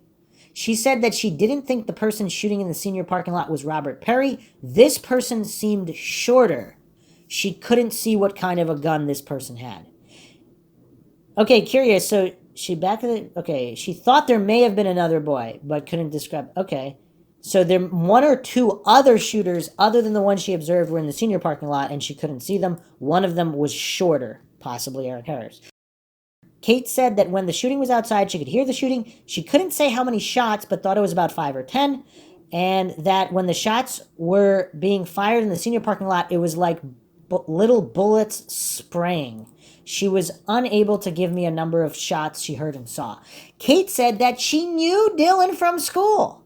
She's met him. She's talked to him a little bit. She doesn't remember what they talked about. She remembers distinctly him telling her that anything he does in life, he wants to get something about it.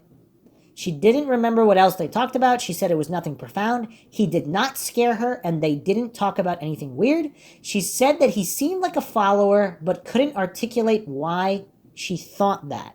She said that she would speak to Dylan or see him in the halls once or twice a week. Okay, so this is pretty frequent. So she sees him and speaks to him at least briefly, some kind of conversation once or twice a week. She knows exactly what his teeth look like. I don't know. Kate said that she met Eric Harris twice. Eric had helped her with her geometry homework while at school. Wow, that's curious. Kate said that she never saw Dylan or Eric outside of school. She said that she's never seen any of the Trenchcoat Mafia members out of school, and she doesn't hang out with them. Kate is friends with Jamie Schaffner at school. Kate would talk to Jamie and some guys, last names unknowns, who wore trench coats. She said that she is not friends with any of these people, just acquainted with them from school. Kate's mom described Kate as open and non-judgmental and said that Kate talks to a lot of people. Kate was very open and friendly with me. Kate said that everybody stood up and ran through the cafeteria toward the stairs by the students' store. The janitor kept saying everyone to get down. Kate stayed down. She thinks that Coach Sanders was telling people to get into the auditorium. She was wearing her backpack and never got to take it off. Kate said that all the kids were running up the stairs and then she heard a boom.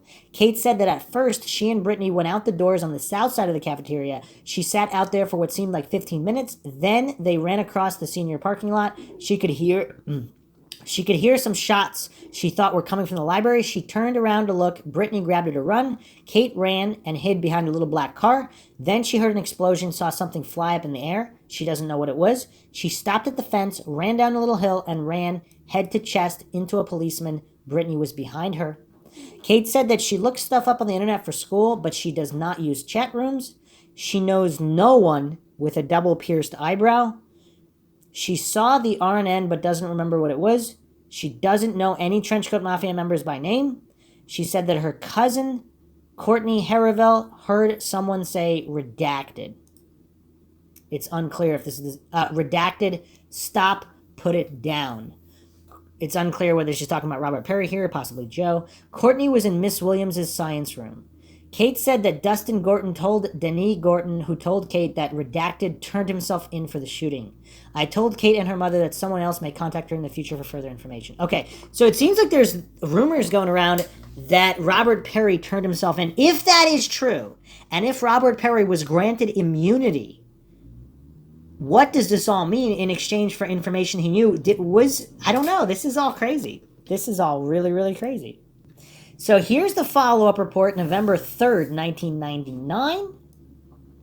Re-interview with Kate and Place, November 1st, 1999. Report written November 3rd. November 1st, Kate and Place, her parents responded to Jeffco at my request. Re-interviewed based on her observations. First report taken May 14th, 99. I asked Place if the information was accurate. She responded yes. Place explained while in the cafeteria April 20th, she was at the cafeteria window closest to the southwest corner when she observed an individual dressed in a trench coat carrying a gun. Place identified that individual as Redacted. Place stated she now She was now not so sure it was redacted. Place explained to me that she was very excited on April 20th and had looked into the eyes of the person she believed to be redacted. Place further explained that she had been in class with redacted and had seen him several times wearing a black trench coat. Place stated it was the same type of trench coat she had seen on the gunman April 20th. I explained to Place that redacted had been seen by witnesses on April 20th at his residence during the time of the shootings. I explained to Place it was unlikely that Redacted was at the school at the time she stated. I explained to Place that Redacted and Dylan Klebold have similar features and are physically similar in height and weight. I then asked Place if she could be mistaken about her identification of Redacted. Place stated after thinking about the information and as time had passed, she was not as sure as she was when she was previously interviewed. I then showed Place cafeteria video photo 46, to which she responded, I think it's Eric. I then showed Place cafeteria video photo 48, to which she responded, I think it's Eric. I then showed Place cafeteria video photo 51, to which responded, it's Eric and Dylan. Finally, I showed Place cafeteria video photo 54, to which she advised it was Dylan. Place stated that she had met Dylan Klebold less than 5 times and she knew who she was. Place stated she was much more familiar with Redacted due to the fact that he had been in class with her, in which she saw him almost every day. Place advised it was possible that she identified Redacted as being the gunman due to the fact that she associated with the trench coat to a familiar person. Place stated that she would not be able to testify in court that Redacted was the individual standing outside the cafeteria holding the gun and shooting in the direction of Anne-Marie Hochschulte. During the interview, it was apparent that Place was still emotionally upset about the incident at Columbine High School and had to be comforted by her mother and a father a couple times during the interview. Here's the thing, though. So this seems like a really nice girl. So she recognized the teeth. There's no mention of the teeth. How much are these investigators berating her? Or are they simply suggesting that she's going to have to be testifying in court again and again and again? But obviously, if she didn't see Redacted, there'd be no need to testify. So are they threatening her, basically, even unintentionally, with all of this court time, or if she wants to put this incident behind her and not have to relive this trauma over and over and over again, would she simply say it could have been Klebold? See, she didn't actually 100% say, she just said she could have been mistaken. And also, we don't know the tone. Are these investigators making these kids seem stupid by saying, oh no, Robert Perry has a definite alibi, so he couldn't have been there? Now, what would a teenager, no doubt, like, let's say even a teenager who hadn't experienced trauma, when individuals in authority lay this on these, just any kind of kid, teenager, what are they supposed to say? Because they're basically telling them they're stupid if they continue to say they saw what they saw. Because if they're saying all these other people that their alibis accounted for, it couldn't have been them, or it's unlikely, just the very tone of that kind of interview, what do you expect them to say? But it's curious. It's really curious, the teenagers that did not bend to this kind of intimidation. All right, let's continue to Lacy Smith, 4464 and onward. This report dated May 5th, 99. Patty Stevens was interviewed on May 3rd, 99 regarding 2175. Stevens states that on May 3rd, she spoke with Jeremy Smith, a special ed student, who told her his sister had seen someone matching Redacted's description talking to the shooters just before the incident. Sister is identified through the review of Columbine High School records as Lacy Nicole Smith. So this is May 4th, 99. Detective Kreutzer and Watson went to Smith's residence where she was interviewed in the presence of her mother. Smith seemed to be expecting that she would be contacted by investigators. She immediately opened her yearbook and pointed out Redacted's picture. She said that his appearance has changed from that picture, that now he has long hair and his face is, quote, really broken out, end quote. So she's saying his face is even worse than the pictures, which already you can see some acne here. So it's even worse. And so she's stating that his hair is longer than in, I'm assuming, this picture here. So that is curious. So is she corroborating that he did in fact have long hair? Longer than Klebold's? longer than he had. So this makes things add up even more. Smith recalled she is scheduled for the A lunch, which is the first lunch period. The bell rings at 11:15, and Smith, who was in the library during fourth hour, went to the cafeteria for lunch, which is scheduled to begin at 11:20. She said she got her piece of pizza, went to sit on the ledge in the corner by the school store. She made a sketch, which is attached. Smith recalled that this was the first time in a year and a half since she began driving to school that she has eaten in the cafeteria. Usually she goes out for lunch. That's interesting. This day, so April 20th happened to be the first time in a year and a half that she has eaten cafeteria. So this is like the inverse of all the Trenchcoat Mafia and their associates who just happened not to be there that day, or most of them anyway. Curious. Smith stated that every day as she was leaving the school for lunch, she would see Redacted, whom she knew walking toward the Weaver light to have a cigarette. When she returned, she would see him walking back toward the school. Smith described Redacted as always dressing the same every day, with a black trench coat, a black baseball cap turned backwards. The hat had a circular logo on it, possibly The World, and white letters, no expletive. Smith said Redacted wore his trench coat religiously, which is also curious. Does that mean he never took it off? Smith recalls someone saying something about paintball and hearing someone say prank.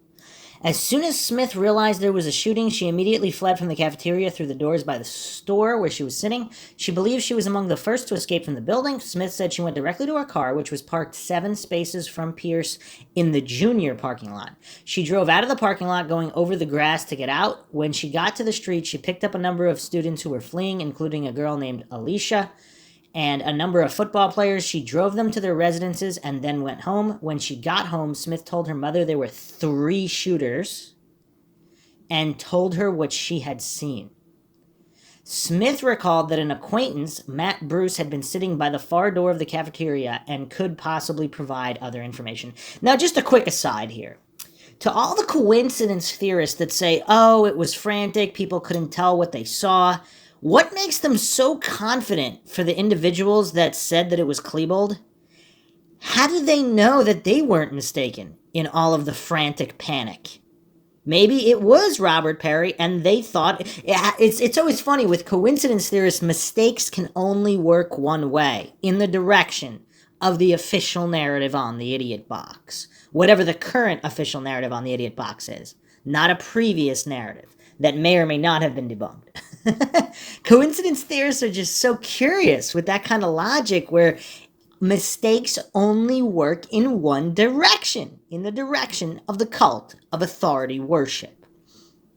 Really weird, really weird. But let's continue here. She said acquaintance Matt Bruce was sitting by the far door of the cafeteria and could possibly provide other information. Smith told investigators about the phrase of the day, which was, "Today is not a good day to be here." Now that's curious for a million different reasons, and we will be getting to those reasons. Apparently Eric Vike is responsible for that. We will get to his breakdown later. Said the phrase of the day originated from the video class of which Eric Harris was a part. Smith told investigators that during the prior school year, 97 and 98, Redacted was frequently seen with a group of individuals dressed in similar trench coats, one of whom was a neighbor of the Smiths, Bobby Craig. Craig is the subject who killed his father, then committed suicide, or at least that's the official story. Robert Craig also bears some similarity to some of these other Trenchcoat Mafia members, coincidentally. Smith suggested that for additional insight into Harris, investigators might want to talk to an individual named Gwilym, who taught part of the video class. So that was a phonetic. So is that a teacher? Taught part of that? Smith said another subject, Rusty Schleier, told her he had seen 6 shooters. 2 in the cafeteria, 2 in the library, 1 in the main hall, and 1 in the main office. Smith's boyfriend, Jeff Hulse, was in the photo lab at the time, and she said he apparently thought what was going on was just a fire drill. So here's another report, May 10th, regarding the original interview, May 3rd. And this is a follow-up interview on May 7th. Sergeant Watson re-interviewed Lacy Smith at her residence in the presence of her mother. Smith was interviewed in order to clarify certain information regarding her reported observation of redacted in the area of the cafeteria immediately prior to the shootings. I asked Smith what event initially caused her to believe there was something wrong. She told me that there was a sound of window glass breaking, after which she recalled what sounded like rapid-fire shooting. I asked if the sound of shooting could have been more than one person firing, perhaps alternating. She agreed that it was possible that this was the case. I explained that what she originally had said about redacted shooting was not supported by physical evidence such as shell casings in the area where he was seen, and she seemed to understand he was probably not shooting.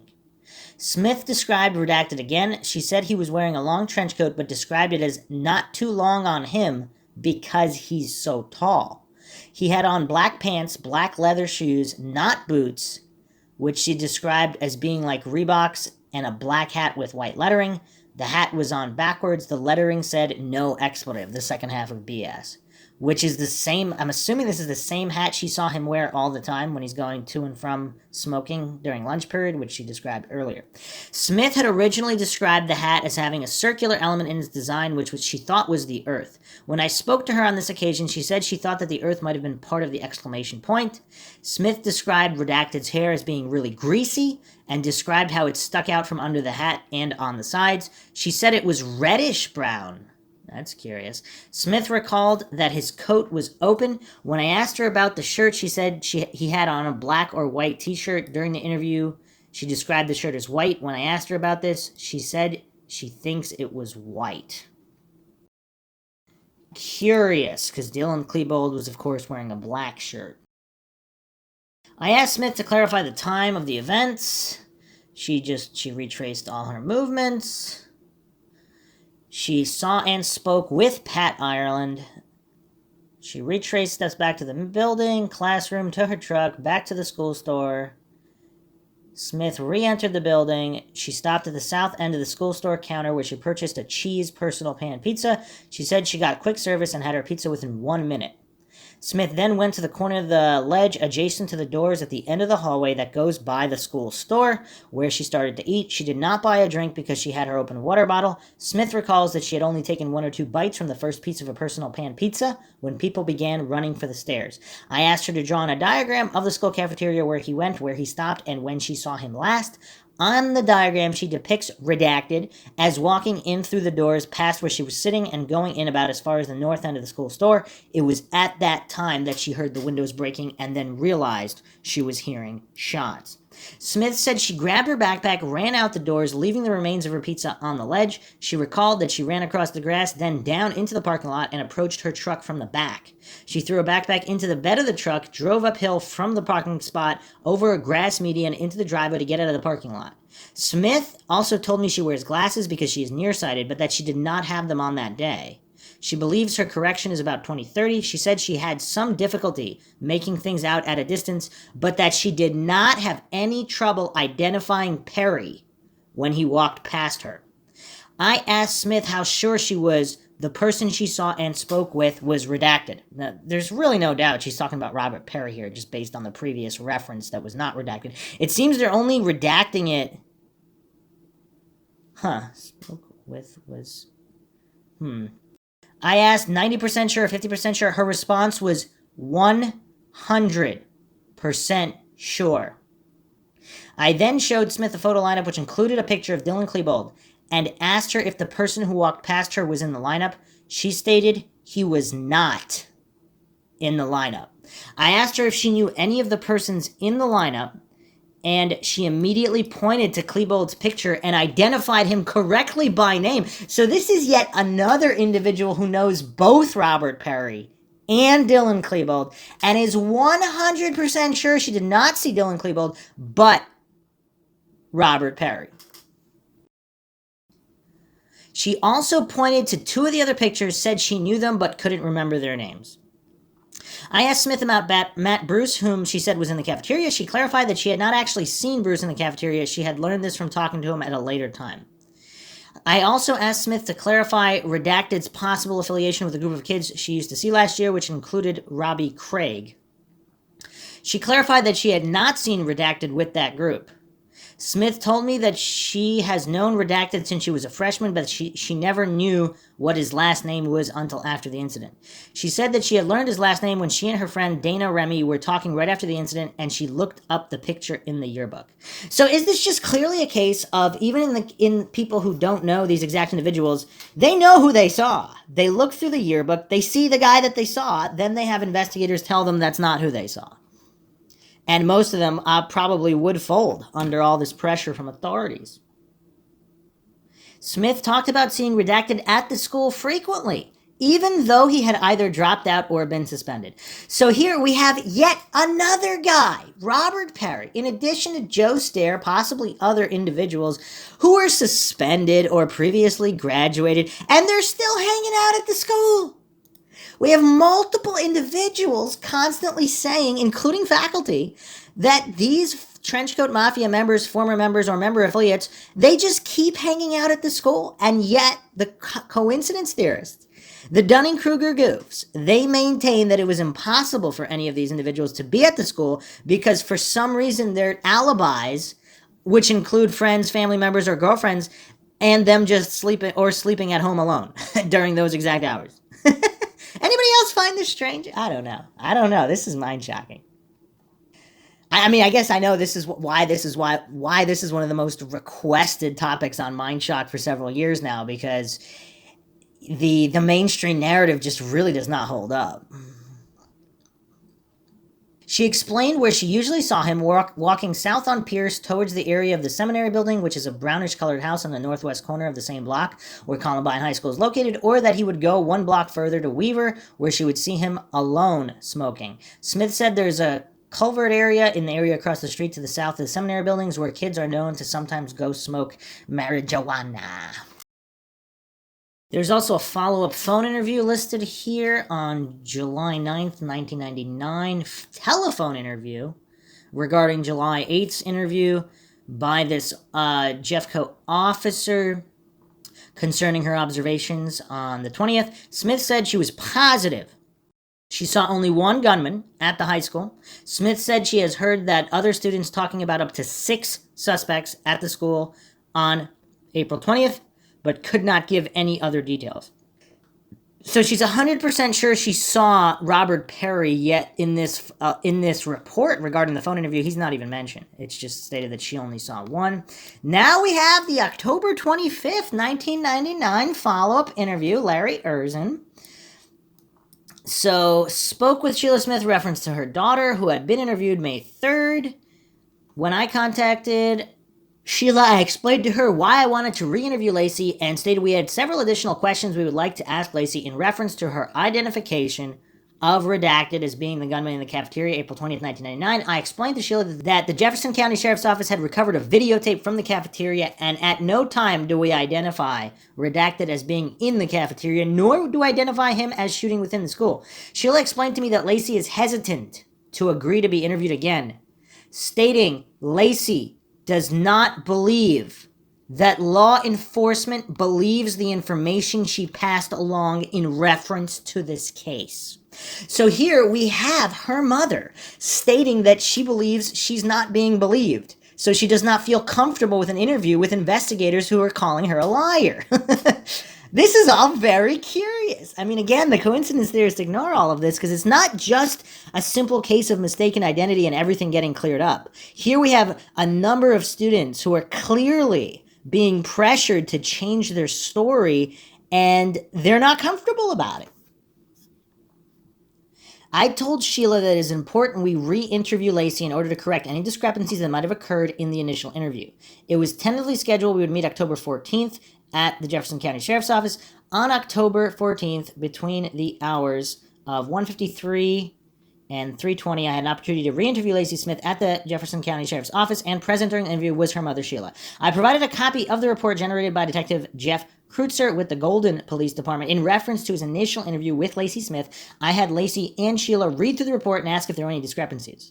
I brought it to Lacy's attention where she specifically told investigators that she identified Redacted as entering into the cafeteria via Rebel Corner, at which time she said hi to Redacted. So she said hi to this guy, who she clearly identified, and these investigators are telling her it's not the guy she said. As Redacted passed her and was seen near the commons area of the cafeteria, she then explained that Redacted pulled a weapon from under his trench coat and started firing into the cafeteria.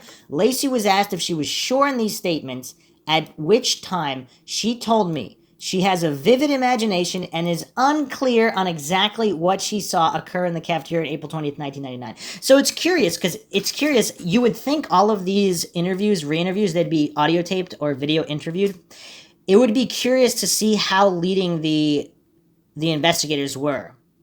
Like, if they said, well, we know it's not him because he has an alibi here, so is it possible you had a vivid imagination? And then if she said no, and they said, well, we really want you to think about this. You might have to go to court. You might have to go to court many times. Are you 100% sure? You might have not just had... That's a strange thing to say. She's saying of her own imagination that it's vivid, whereas she clearly expressed concerns to her mother that investigators were not believing what they were saying. So now, even without any real pressure, what do a lot of kids and teenagers do when they're not believed?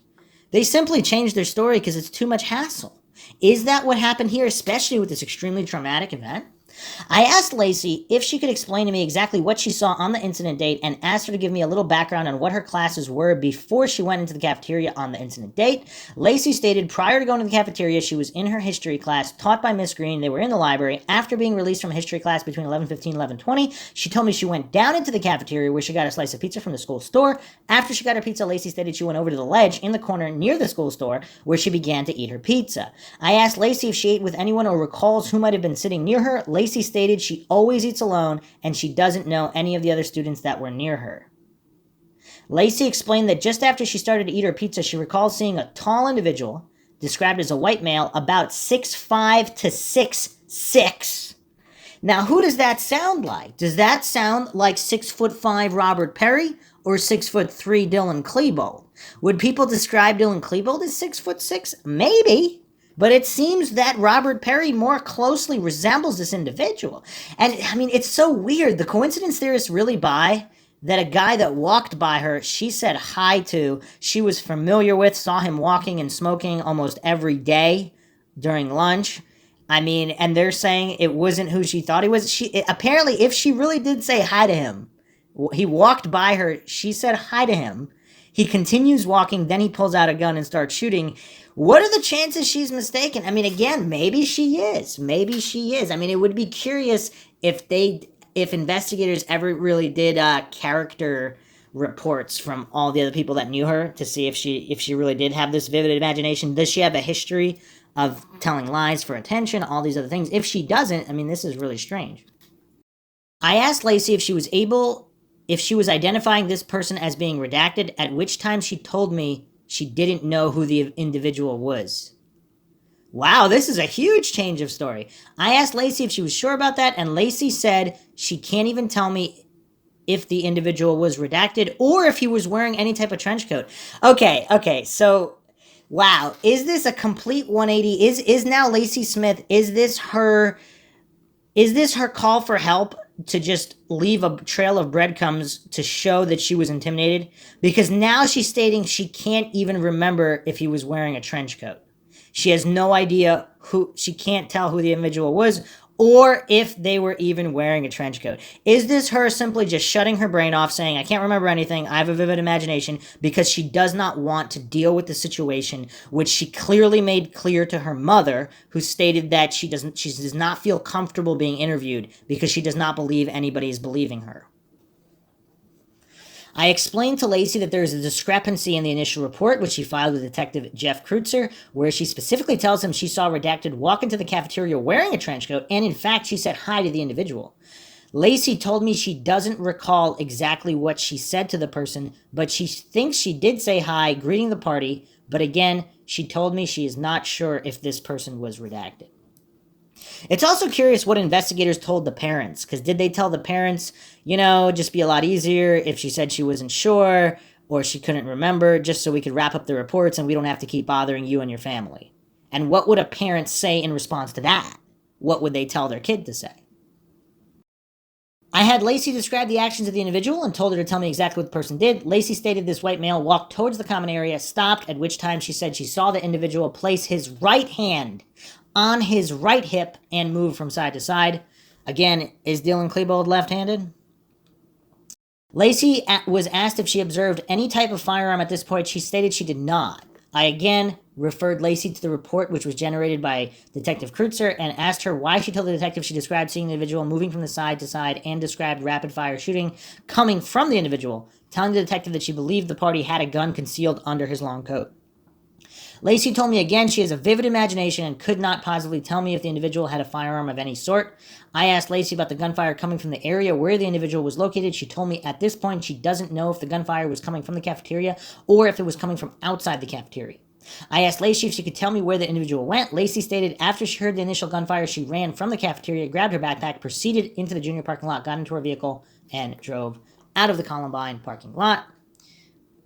I explained to Lacy that the information she was providing me does not match the information she provided Detective Kreutzer in the initial interview on May 3rd, telling her that, again, there were several discrepancies.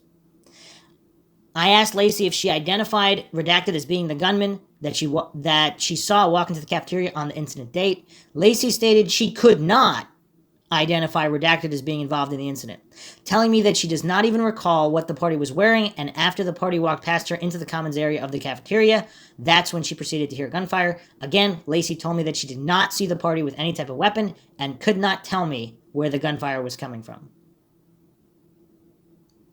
After the completion of the interview, I asked Lacy if there was any additional information she would like to pass on. Lacy stated there's a rumor around school that there's a student by the name of Eric Vike had assisted Eric Harris and Dylan Klebold in some video school projects, and Eric is now a runaway and has stolen money from a past employer.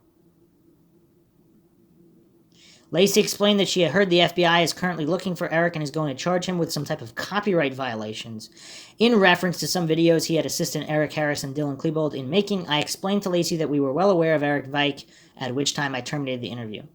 Okay, so strange. Now, here's another thing the coincidence theorists never think about. If there was a conspiracy and they needed to put the kibosh on it, and they needed all these individuals to recant or at least say their memory is funny and all of a sudden have vivid imaginations, how would they go about that? Would they just simply have the investigators pressure kids and or their parents to do this? And now, lo and behold, now all the coincidence theorists can say, oh yeah, they did. There were reports of other shooters, but they were all redacted, so it's all good. But what these goofs fail to understand is that if there were a conspiracy and if there were a cover-up, isn't this exactly how they would do it? I mean, I don't know. I'm asking that question. Just asking questions. Let's look at Brenton Hooker. So let's look at document 16,397. Witness Brenton James Hooker. Witness to the shooting, Agent Griffith and Mundine, Colorado Bureau of Investigation. Date, time of the interview, April 21st, 1999, 4 p.m., so day after. Place of interview, I'm assuming this is their address. Okay. With the permission of Hooker's mother, Pam Hooker, a witness interview was conducted concerning Hooker's knowledge of the shooting and bombing incident at Columbine High School on April 20th, approximately 11:15 a.m. Hooker advised that at approximately 11:15 a.m. he was in math class taking a test when he felt and heard an explosion. His teacher, Mr. Havens, ordered everyone out of the classroom and to evacuate the building. Hooker stated he also heard the fire alarm sound. Havens led the students from the classroom out the east door just south of the main entrance, and they ran across Pierce Street into the yards of residences. As they reached Pierce Street, another explosion sounded, and Havens ordered the students to run to Leawood Park. When Hooker reached the intersection of Pierce and West Fair Drive, he turned around and observed an individual he thought was Robert Perry, ex-student of Columbine High School, standing outside the door just to the north of the main entrance, shooting a pistol in his direction, and a group of students and ambulances parked at the intersection of Pierce and West Fair Drive. Hooker saw dust kick up near the edge of Pierce Street from the gunshots and continued to run east on West Fair Drive for a short distance. Then he turned around, looked back to the school, and could no longer see the individual. He continued running east on West Fair Drive until he reached a friend's house and telephoned his mother. Hooker described the individual he thought was Perry as 6'8" to 6'11". Now here, I don't think anyone can hallucinate he's describing Klebold now. Because Robert Perry's 6'5", I mean, a little bit, maybe close to 6'8". Klebold, I don't think anybody could describe him as close to 6'8". And then, of course, regarding the pants, Klebold's got these baggy pants with pockets. He's describing tight black pants, just like all these other witnesses. Black trench coat, knee-length sunglasses, black mask covering mouth and nose. Huh.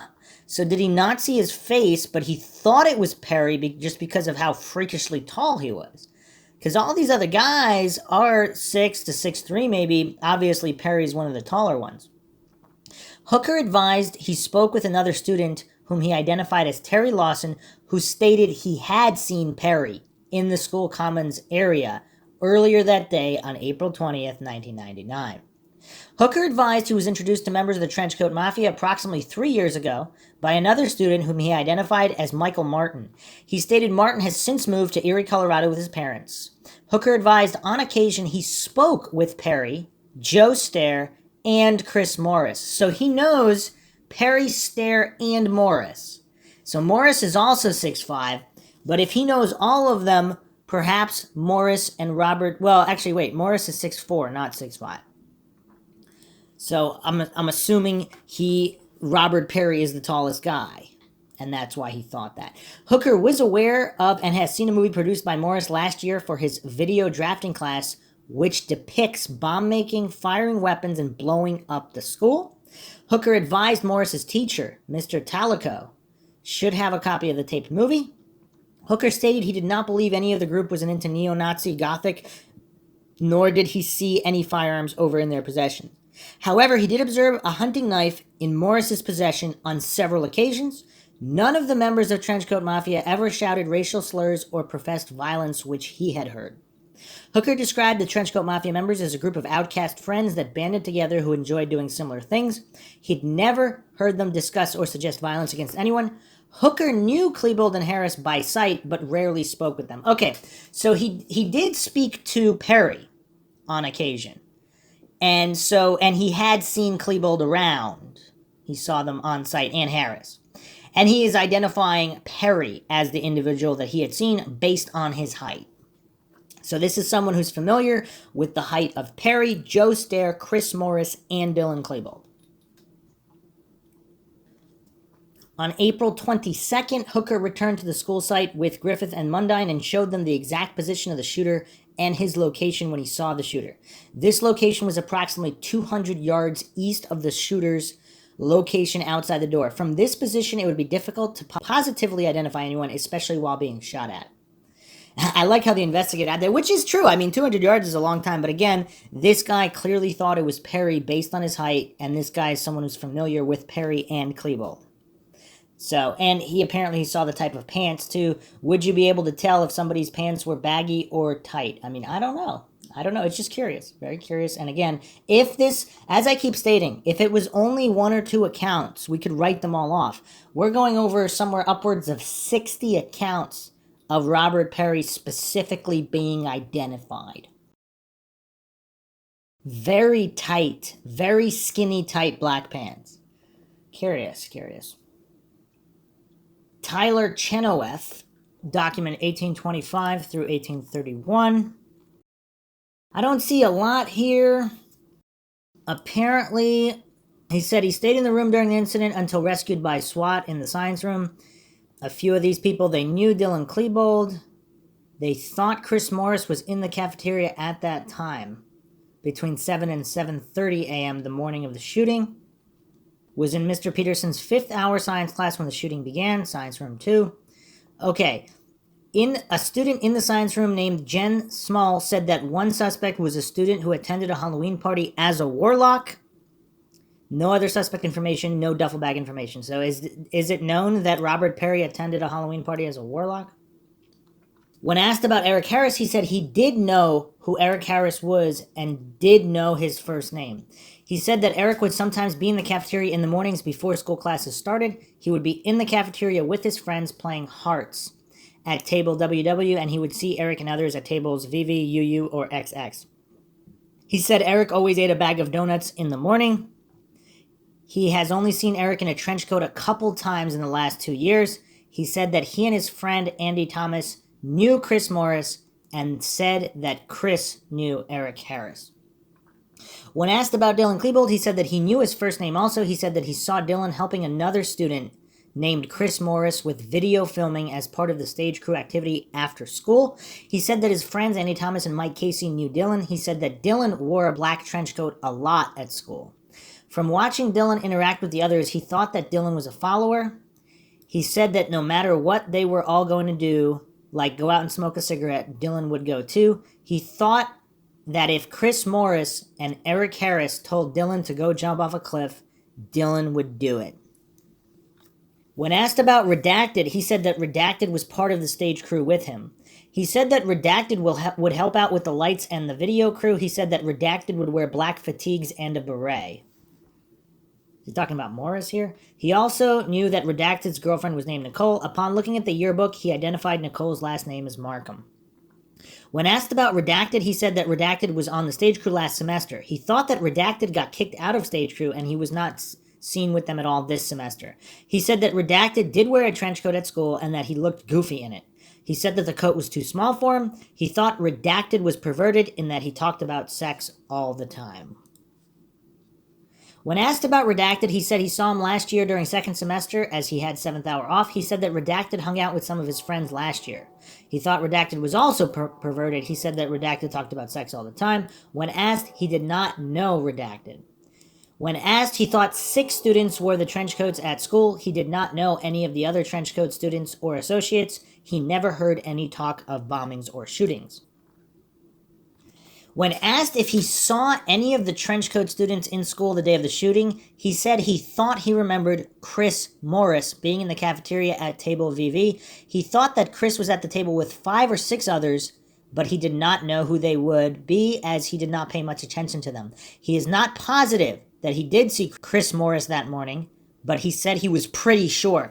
And not positive, see, this all points to the investigators really getting in on these interviews and saying, are you sure? Are you sure? Are you sure he had alibi? Like, it just seems, and they constantly have to restate it in the report. He had Mr. Peterson's science class for 5th hour. He looked at a diagram of the school, said his class was in science room number 2. Several minutes into the class, he heard a lot of screaming and then a loud bang as if someone slammed a door. He said that the fire alarm then went off. He and others walked out the class and were told to get back in by another teacher, Mrs. Miller.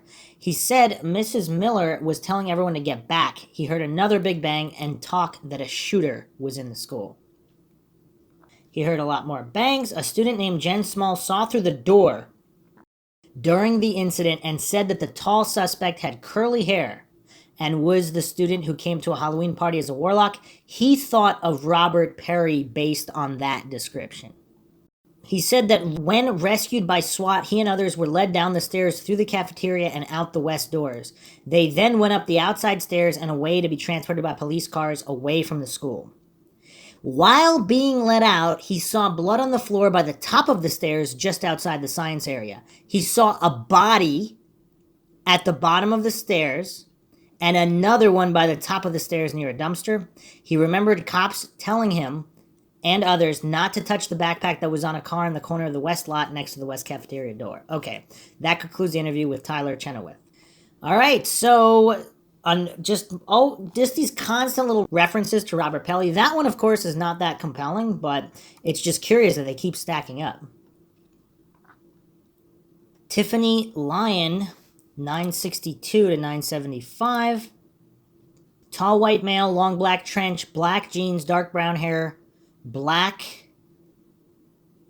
brown hair or black, and he was wearing a black cap. His hair was kind of long, had curls, he was skinny, and his shoulders kind of slunched over. On May 3rd, she had her interview, 1999. Lean told me on April 20th, 7 a.m. she arrived at Columbine for the purpose of going to her classes. Went to first, second, third, and fourth period. She stated her fourth period science class ended at 11:10. She walked immediately to the cafeteria to get her food and went outside. Sat on a concrete pad southwest corner cafeteria. She had lunch with Tessa Nelson. Lunch started at 11:20. Still outside, she sat down and began to eat her lunch. At 11:22, she heard what she thought to be a firecracker noises coming from the west. She observed a gunman come down the steps located on the west side of the cafeteria. Stated the suspect came down to the area just north of the chain link fence by the steps. Lean described gunman number 1 as a white male, tall, approximately 6 foot tall, 7 to 18, dark, long, curled up brown hair, down the back and over the ears with a black baseball hat worn backwards.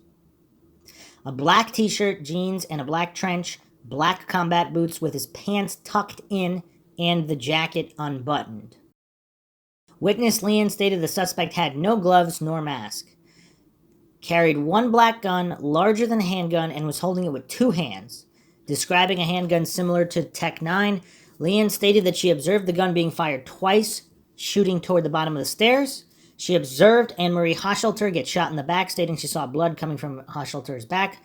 Also saw Lance Kirkland get shot in the leg. Lean stated that she knows that Kirkland got shot in the leg because she saw blood coming from his leg and Kirkland grabbing his leg.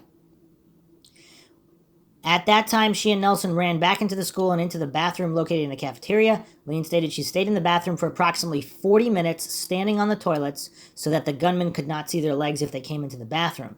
Lean stated that during the 40 minutes in the bathroom, she could still hear shots being fired in the cafeteria, estimating approximately 20 shots. She stated she could hear loud banging noises, approximately 10 in number, and that the bathroom was shaking and the sprinklers and fire alarm had gone off. She could hear a voice saying, "I hate you." Lean also stated she heard a voice state, "I am guarding the top of the stairs." I wonder, see, if they had done a really thorough investigation, they should have played the voices of various suspects to see if they could identify voices as well. Lean stated that after about 40 minutes, the gunshots were no longer being heard in the cafeteria, but now they were being heard upstairs. Lean stated that she felt this was the appropriate time to leave and exited the bathroom, at which time she saw smoke in the cafeteria, and her and Nelson ran out the foreign language hall emergency exit and ran to the seminary located at Pearson Polk. She stated once at the cemetery on Pearson Polk, students, to include herself, began looking through the 98 Columbine school yearbook, at which time she believes that she observed a photo of redacted. Lean stated at that time she believed gunman number 1 was redacted, but now that she was not so sure as she was on April 20th. Lean stated that she was approximately 20 to 25 feet away from the gunman number 1, looked at him face to face for approximately 25 seconds frozen in her tracks. She stated that she had not seen Eric Harris since last semester when she used to see him during second period, and that she has never seen Dylan Klebold. So this is someone who has never seen Klebold and is not sure. Again, this one's in the maybe pile. Lean stated that during her last semester, she would in the cafeteria approximately see 7 of them, 3 of them wearing trench coats. Lean stated approximately 3 of them would always be wearing trench coats. She believes gunman number 1 used to be a student at Columbine High but has since dropped out prior to April 20th, and that she has seen him in the school before. That's curious, though. So she doesn't remember Klebold, but she clearly remembers this guy who she believes was the shooter. So follow-up interview, May 3rd, 1999, 6:30. I returned to the residence of Tiffany Lean for the purpose of showing her additional photo lineups concerning the shooting at Columbine High School. Prior to showing Lean any lineup, I marked each line up on the back with a number starting with number 3 through 14. The following occurred: reference lineups through 14. So 1 to 14, number 6 was the only one she identified. I think it's number 6, 65% sure. 65%, so that's not a huge percentage. I'm assuming that is Robert Perry that she identified. Additional information. Witness Lean stated that she remembered that the gunman had a lot of acne around his mouth and nose area of his face. Again, we can look at these pictures taken of Dylan Klebold just days prior at the prom. Was that 2-3 days before at the prom? His face relatively clear, pretty much completely clear, And then you have Robert Perry, known for his terrible acne. So even though she's not sure, she remembered the acne. It was memorable. And the coincidence theorists would pretend these are all hallucinations.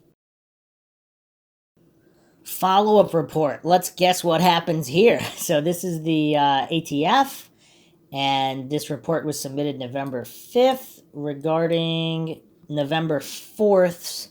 The November 4th re-interview.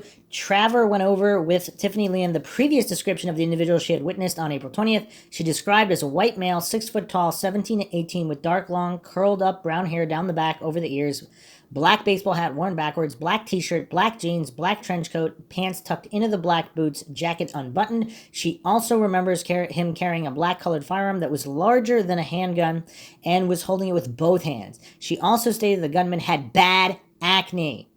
She stated she saw the gunman shoot Anne-Marie Hoshelter and Lance Kirkland. Traver then provided photos that had been taken from the cafeteria video camera. After looking at photo 53 from Packet A, Fry stated the image from Packet A... Why is it talking about Fry here? Say the image of Dylan Klebold did look like the person shooting people outside of April 20th. She stated that the person she had previously believed the shooter to be was redacted. She stated that the person she saw and redacted have similar physical characteristics. In a previous interview, after reviewing a 98 yearbook, she had believed the shooter to be redacted. Leanne stated that she was familiar with redacted because she used to see him during her off period. She had never seen Dylan Klebold, which may have caused her to believe the image the person she saw was redacted. However, after further consideration of the image from the photo, Leanne stated that she was certain that the person she saw in photo 53 from Packet A was the individual she saw on April 20th, shooting students outside the high school. How convenient. And they never revisit the acne, and that Klebold did not have visible acne. Very, very convenient. Again, if this was a cover-up, how would it be executed? Wow, here's some, so there's a, wow. What the heck? I don't know if they got their numbers wrong here regarding Kristen Long, listed 20,245 as a document number. This document number is curious for a different reason. Unclassified Information Control number DN 2454. And the source here is Barbara Fleener, affiliation spouse of Columbine High School teacher. Barb Fleener's co-worker Sandy Leach told her that approximately 3 to 4 weeks ago, she filed a report with Jeffco after observing 2 juvenile males in the vicinity of Columbine High School running through a field with shotguns, entering a white Jeep Cherokee. That's weird. So this was in February 99. Leach saw 3 white males in white Jeep Cherokee carrying rifle with scope in vicinity of Columbine. Kristen Long is document 5026 to 5032. Date of report, April 29th. Referencing, okay, date of that report. On April 30th, 0900, I spoke with Kristen Long on the phone. She stated she walked to school the morning of April 20th, arrived at approximately 7:35. She stated she knew Dylan Klebold and Eric Harris. She stated she was good friends with them in the 10th grade. She is now a senior. She stated she got to know them because she was a good friend of Zach Heckler, who was good friends with Chris Morris, who is in turn a good friend of Klebold and Harris. She stated she became a pretty good friend of Chris Morris. She stated that she recently had become more of an acquaintance to them. She stated she would sit and eat breakfast with the group a lot, but stopped doing it this December 98 since she wanted to spend more time with her boyfriend instead. Kristen stated that they didn't hesitate to talk freely around her. She stated they talked a lot about guns and bombs and killing people. She stated they weren't specific about what their targets would be, but that they were obsessed with it. She stated they would talk about hunting each other and about playing the game. Kristen didn't know for sure, but she thought this could possibly be a computer game. She stated that Redacted was also obsessed with guns and death. She stated she wouldn't be surprised if he was involved in the shooting at the school. According to Kristen, Redacted used to be the leader of the group before Eric Harris joined. She stated Eric Harris took over the leadership and Dylan Klebold was more of a follower along with Redacted. She added that she didn't think that Redacted had the guts to go crazy and with a gun and kill people. She stated she had lost touch with Redacted during her junior year. Kristen stated she usually saw Klebold and Harris in the Commons cafeteria, but did not see them there the morning of April 20th. She added she did not see them at all that day in between her classes. Kristen stated there were definite signs that something could happen. She described the group as staring you down if they passed you in the hall and if you weren't their friend. She also stated even though she did not believe them if they told her of this plan because it sounded so unbelievable. She also stated even she would not believe them if they told her of this plan because it sounded so unbelievable. She stated the group really tried to alienate themselves from others. Kristen also added that she worked at the Cooper 7 Theater, which is next door to Blackjack Pizza where Morris, Klebold, and Harris worked. Kristen stated she ran out the door when the shooting was going on and a bullet traveled past her head and broke the glass in the door in front of her. During fifth period, Long was in the choir room when two students she identified as Brandon Riceback and Beth Bradshaw came into the room saying somebody is shooting in the Commons. It was about 2 minutes before Long heard some shooting. She stated it was more than one gunshot and appeared to be getting closer. Mr. Andre Sr. then said for everyone to get into the auditorium and to get on the floor. Long ran out of the east door of the choir room and turned north. She stated that hallway was very crowded with people trying to get into the auditorium. The auditorium door is the first door on the left as you go north in the hallway. Long stated she was one of the last students to enter the auditorium from the small hallway outside the choir room. She stated while she was waiting to get into the auditorium, she looked to her left and saw a really tall male wearing a black trench coat. Now, would you describe someone as 6'3" as really tall, or would you describe someone more in the area of 6'5" as really tall? Wearing a black trench coat, jogging east through the south main hallway, the individual jogged past the hall that Long was in. Long believed that the male was white because she believes she saw part of his arm. She stated the suspect was dressed in all black and possibly wearing black gloves. She saw a gun on the right side of the suspect. Again, is Dylan Klebold left-handed? She stated she did not believe it was a sawed-off shotgun. She stated it was long and swinging by the suspect's right leg. The suspect was not shooting when he jogged past the hall that Long was in. Long stated she could still hear shots coming from the west when she saw this suspect. Long stated the suspect she saw running past the hall looked as though he was wearing pantyhose or some kind of netting over his face. She stated that she could tell he had a large nose because his nose was sticking out from his face. She stated his hair was matted down and she was certain that his hair color was dark and definitely not blonde. His hair was an unknown length. Long stated she did not know if she saw anyone else running down past the hall while they were waiting to get into the auditorium. I asked for the name of the students who were around her. She stated she could not recall. When Long entered the auditorium, she stated she was standing by the sound booth, which is near the top of the auditorium. She stated she could hear 3 to 4 gunshots very clearly. She then heard a male voice yelling. She could not distinguish the words. Long thought that the male voice was coming from the stairwell, which leads from the Commons into the auditorium. She also thought the person who was yelling in the stairwell was shooting. Long stated when she heard 3 or 4 shots, they were very close and seemed to be coming from inside the auditorium. She and several other students ran out the northeast doors of the auditorium. These doors led into the north main hallway. When Long entered the north main hallway, she looked to her left and saw that the fire doors, which were only a few feet away from her, were shut. Long stated the fire alarm was going, and she ran east towards the main exit. There are double glass doors in the main entrance of the school. As Long was running toward the interior of glass doors, she was aware that both sides of the door were still intact. She decided to take the glass door on the left. As she began to go through the doorway, the glass shattered. She continued to proceed east and exited the second pair of glass doors. Once outside the school, she ran along South Pierce Street towards Clement Park. There, she found a cell phone and called her mother. I asked Long if she sustained an injury from the shattering glass door. She said no. Long then told me that just before exiting the first set of glass doors at the main exit, she turned and looked westward. She stated she briefly saw a person or a shadow of a person against the west door, which is the doorway leading from the tech center hall into the north main hallway. She thought the person was tall with long legs. She thought perhaps she was seeing his silhouette. She did not see any weapons. She believed it to be the same person she had seen jogging past the hallway going east in the south main hallway. Long stated that some of the students who had come out of the auditorium into the north main hallway went back to the auditorium because shots were being fired. I asked Long if anyone came to mind when she saw the individual with the gun running east in the south main hallway. She stated the person that came to mind was redacted. She did not clearly see the individual's face and could not positively identify the person as redacted.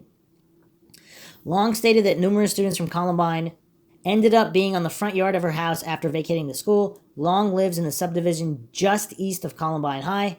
She remembers Zach Heckler's girlfriend, whose first name is Devin, stating that she heard the Trenchcoat Mafia saying they were going to get even with the school. Devin did not say who specifically made that comment. And that's all we have there, but that's curious because if it was another individual, Robert Perry or someone else, were they running around shooting with the school and then they left? They were involved in the beginning and then they ran out and left. Would that account for everything? Because it does seem strange if there were 6, 7, 8 shooters, if they stayed the entire time and were running around everywhere, perhaps there'd be more sightings. But if there were other shooters that were only there at the beginning, or possibly wore masks, I mean, who knows what the situation is. Again, in the fog of war, so to speak, it is difficult to remember things, but matching up all these accounts, there's a lot of people that saw things that can't be explained. Let's go to Rusty Schuyler, 5464. So what's strange here is apparently Rusty Schuyler's interview, or is this name misspelled? Is that a nickname, Rusty? That's probably not his real name. I can't find this report, but Star Viego, who put this list together, I mean, we've gone through all the reports. They're all accurate. His quotes are accurate so far. This one is missing, but supposedly it says the individual was very tall. Schuyler saw his face partially and thought, based upon his dress and size, that it may have been redacted. He was 100% sure it was redacted. He described redacted as being 6'6" to 6'7" and having lots of zits. So is 6'6" closer to 6'6" to 6'7" closer to Perry's 6'5" or Klebold's 6'3" frame? And again with the zits, all these people seeing a guy with acne.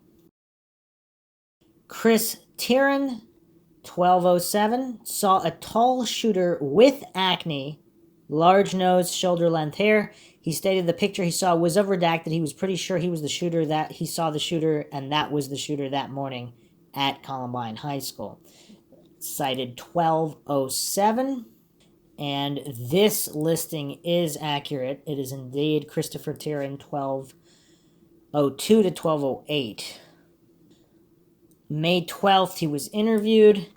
He saw Lance Kirkland fall down, saw a second kid fall down, saw a female fall down, directly west of where he stood about 5 yards. He saw blood on the female. At this time, Chris saw a tall 6'1" male, black cap, large nose, shoulder length hair, black trench, carrying a black 1.5 foot long gun with a bullet clip on the underside of the gun. Chris believed he was about 15 yards from this person as the person was walking alone down the outside steps on the north side of the cafeteria. They ran past the science room, told Chris to stop running. He said they ran past the science room. A teacher who was unaware of what was going on told Chris to stop running. They continued running through the south hallway, planning to inform the administration. The hallways were empty at this time. They turned to the north near the math department, heading for the administration. When they reached the north hallway, across from the administration, Chris stopped because he heard more gunfire down the hall to the west. The shots were being fired in his direction, ricocheting off the lockers in the hall. He described the sound as a loud ricocheting noise, much more rapid than the gunfire he heard outside. He and Brian ran across the hall to the administration. He did not see the person who was firing the weapon upstairs and could not say how far away they were. As he and Brian entered the administration area, the principal was coming out and headed toward the west where the gunfire was coming from. Chris, Brian, several students in the administration area, and many faculty members exited the school north of the principal's office. Chris did not see any gunmen or suspicious people outside the school when he exited. He ran to Clement Park, was later picked up by a female student he did not know. Chris had no further information on the shootings, had little knowledge of the Trenchcoat Mafia. He had heard of them and seen them around school, but did not know any of them. Again, for those insisting there was no Trenchcoat Mafia and it was all just a media myth, I mean, countless reports say otherwise. So this is May 24th report regarding May 20th phone call from, this is Investigator Vondenkamp. I received a phone call from Columbine High School student Christopher Therian. I had interviewed Chris on May 12th at his home in Littleton. Chris advised me that he had seen a picture of the person he described to me as the shooter on the outside steps north of the cafeteria on April 20th. He stated that the picture he saw was of redacted, and he was pretty sure he was the shooter he saw that morning at Columbine High School. I scheduled an interview with Chris at his home May 24th and advised him I wanted him to look at a photo lineup. He agreed to this. May 24th, I interviewed Chris Therian at his home in Littleton. His stepmother, Carol Therian, was present for the interview. I asked Chris what events led him to looking up the picture of redacted and calling me.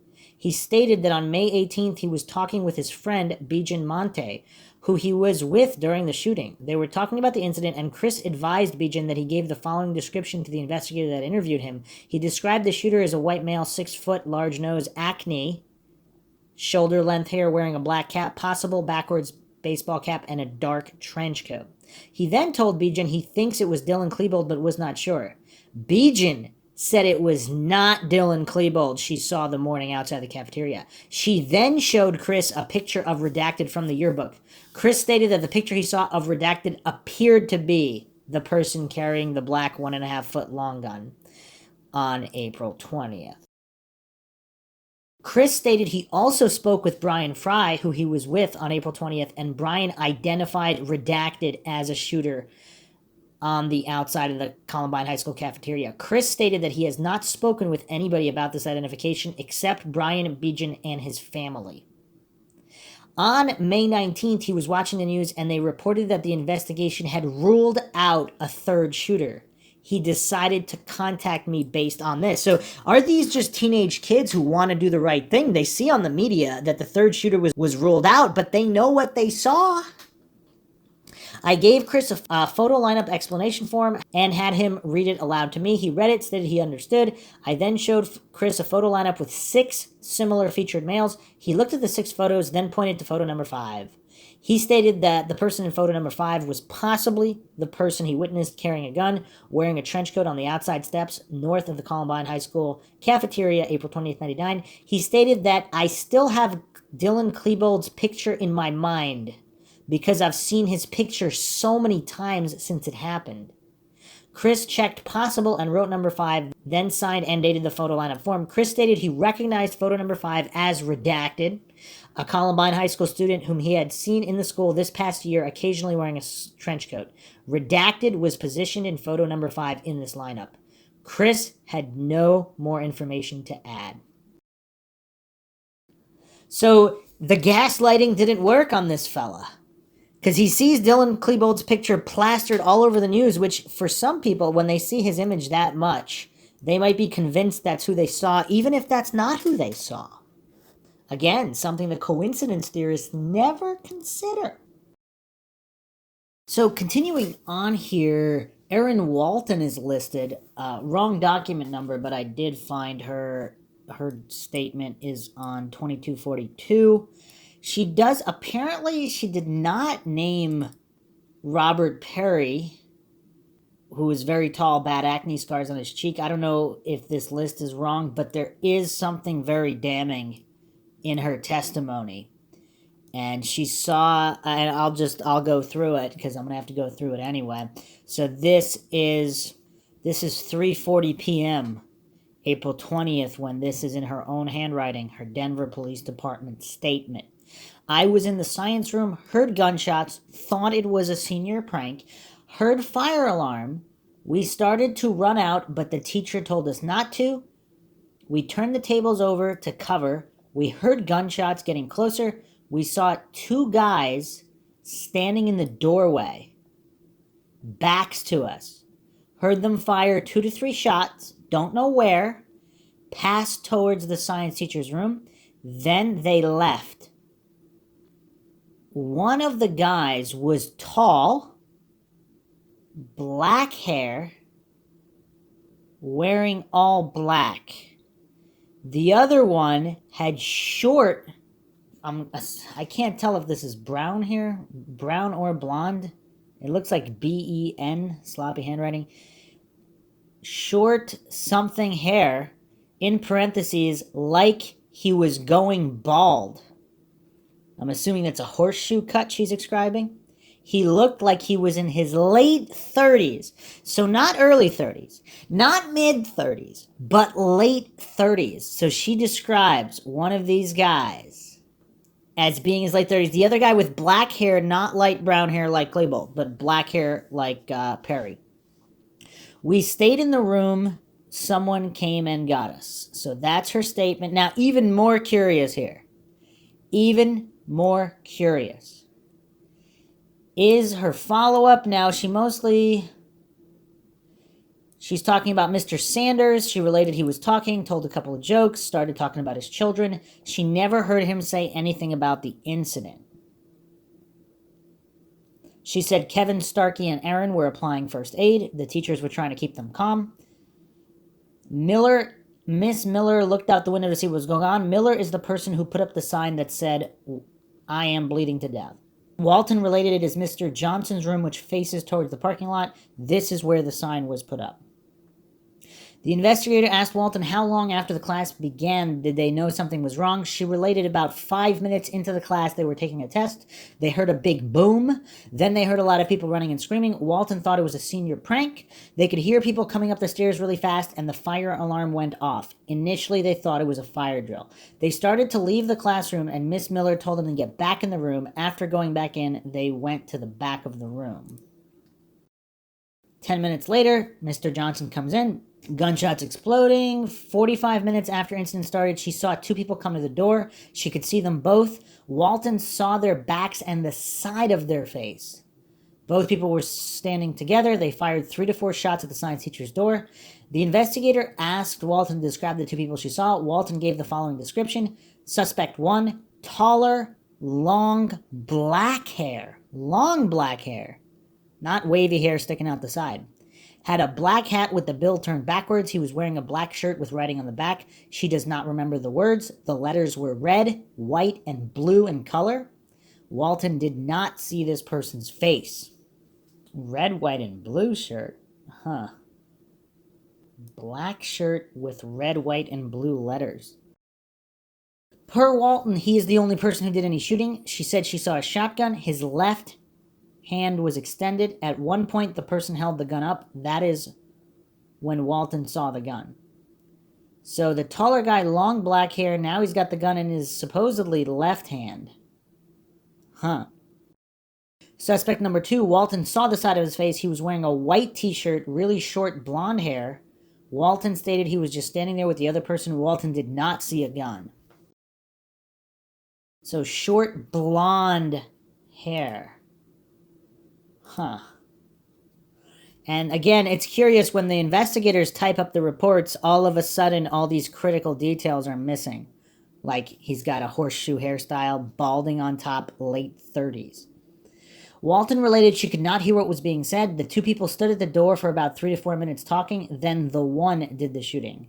They went to the science teacher's lounge. She saw smoke coming from the room. Both subjects left. Walton related they were in there for about 30 more minutes. Then they heard a couple more explosions. The SWAT team came and took them downstairs to the cafeteria. They went out the back door of the cafeteria. Okay. In regards to Harris and Klebold, Walton related she saw them on TV. When asked if she knew them, she related she did not know them, but last year hung out with kids who did know them. She indicated she knew them last year. Walton related she did not recognize suspect number 2. So it's not Harris or... Okay. When leaving the building, Walton related they went down the stairs and out the cafeteria. When they were going down the stairs, they were told not to touch anything.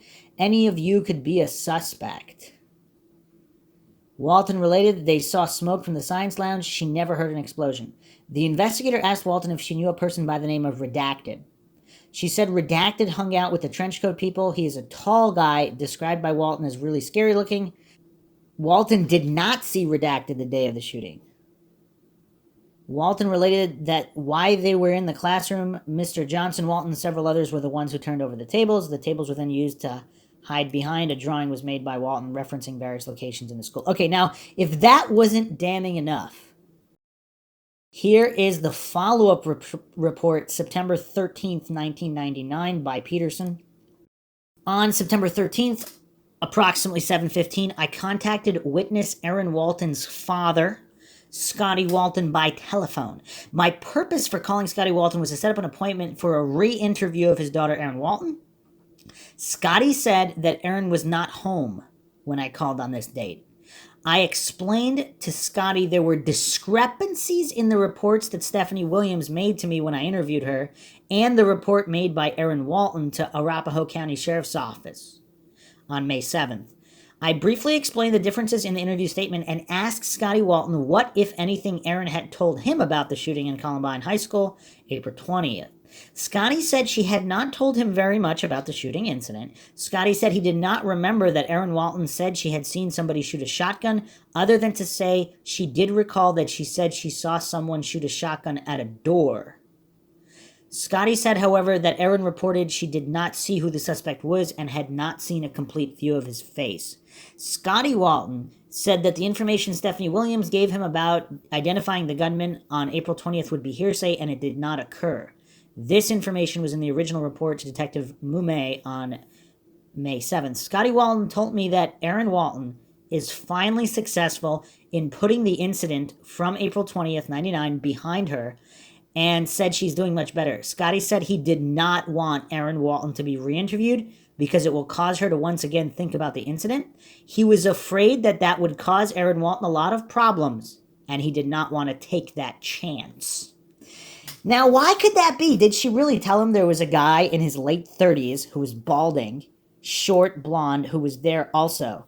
Now, nobody can connect that to anything. So is it easier just to say, okay, confused, can't really remember, just don't bother me?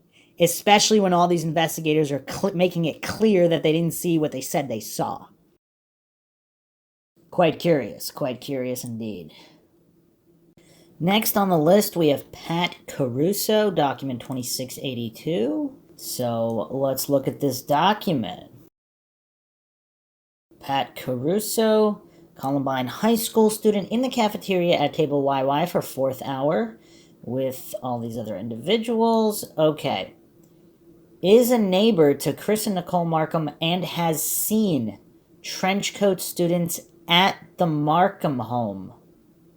Saw a trenchcoat suspect at the time of the shooting on the west side of stairs that are outside the cafeteria, pointing a small gun at a wounded student. Saw that suspect throw something into the west lot that flipped over and over like a revolver. Saw this suspect reach into coat, pull out some kind of black bag. Thought the suspect looked like a trenchcoat student he had seen before who had bad acne. Again, comparing Robert Perry with Dylan Klebold. Is it blatantly obvious that one of them has what could be described as bad acne and one of them does not? That is the question. That is the real question here. May 4th, 99, 10:01, interviewed Pat Caruso at his home with his father present. I just finished an interview with Pat's twin brother, Anthony. Pat told me the following. He is a freshman. When asked about Eric Harris, he said he has seen him once or twice in school, but never heard the name before. He did not know Eric by face or name. When asked about Dylan Klebold, he said that he never saw him in school before and did not know him by face or name. He said that about 1 year ago, he thought he may have seen Dylan at the home of a friend, Chris Markham. So Nicole Markham, apparently Chris Morris's girlfriend. Chris Markham is Nicole's younger brother. When asked if he knew any other Trenchcoat students, he related the situation at the Markham's home. He is friends with Chris Markham, who is also a freshman at Columbine.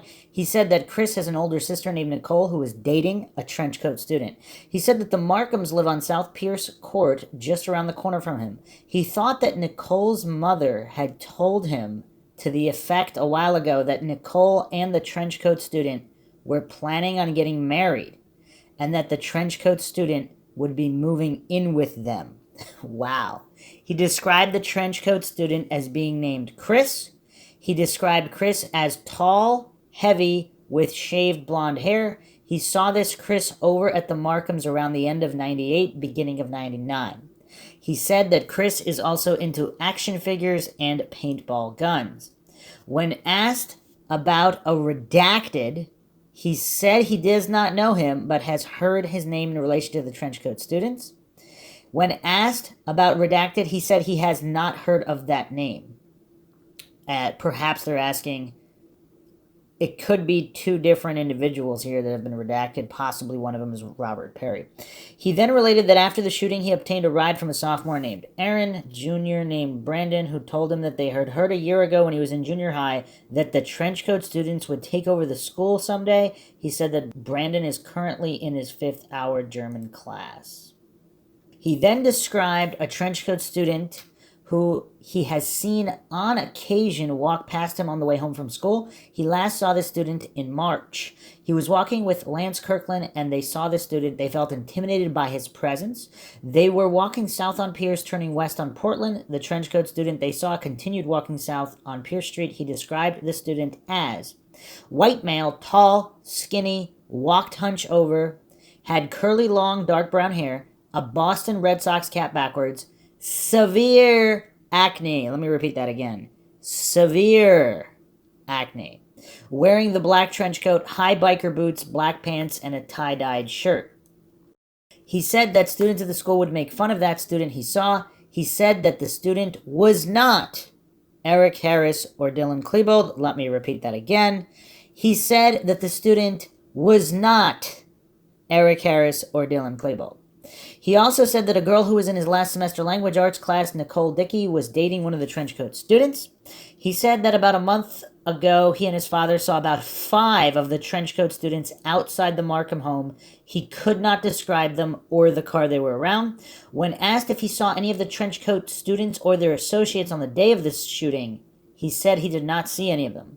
When asked, he said there were no unusual or suspicious objects around the school the day of the shooting. When asked specifically, he saw no duffel bags. He thought there were at least 50 students in the cafeteria for the 4th hour class time. When asked again, he never saw any objects or duffel bags lying around.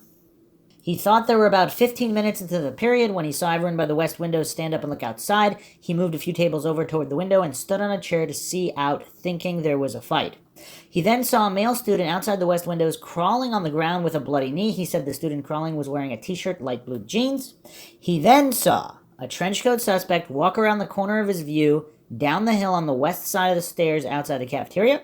He saw the suspect point a small gun at the student who was wounded. He then saw this suspect throw something into the west lot. He thought it looked like a revolver as it flipped over and over after it was thrown. He then saw the suspect open the trench coat, take out a large black bag that looked like a garbage bag. He still thought that the situation was some kind of fight.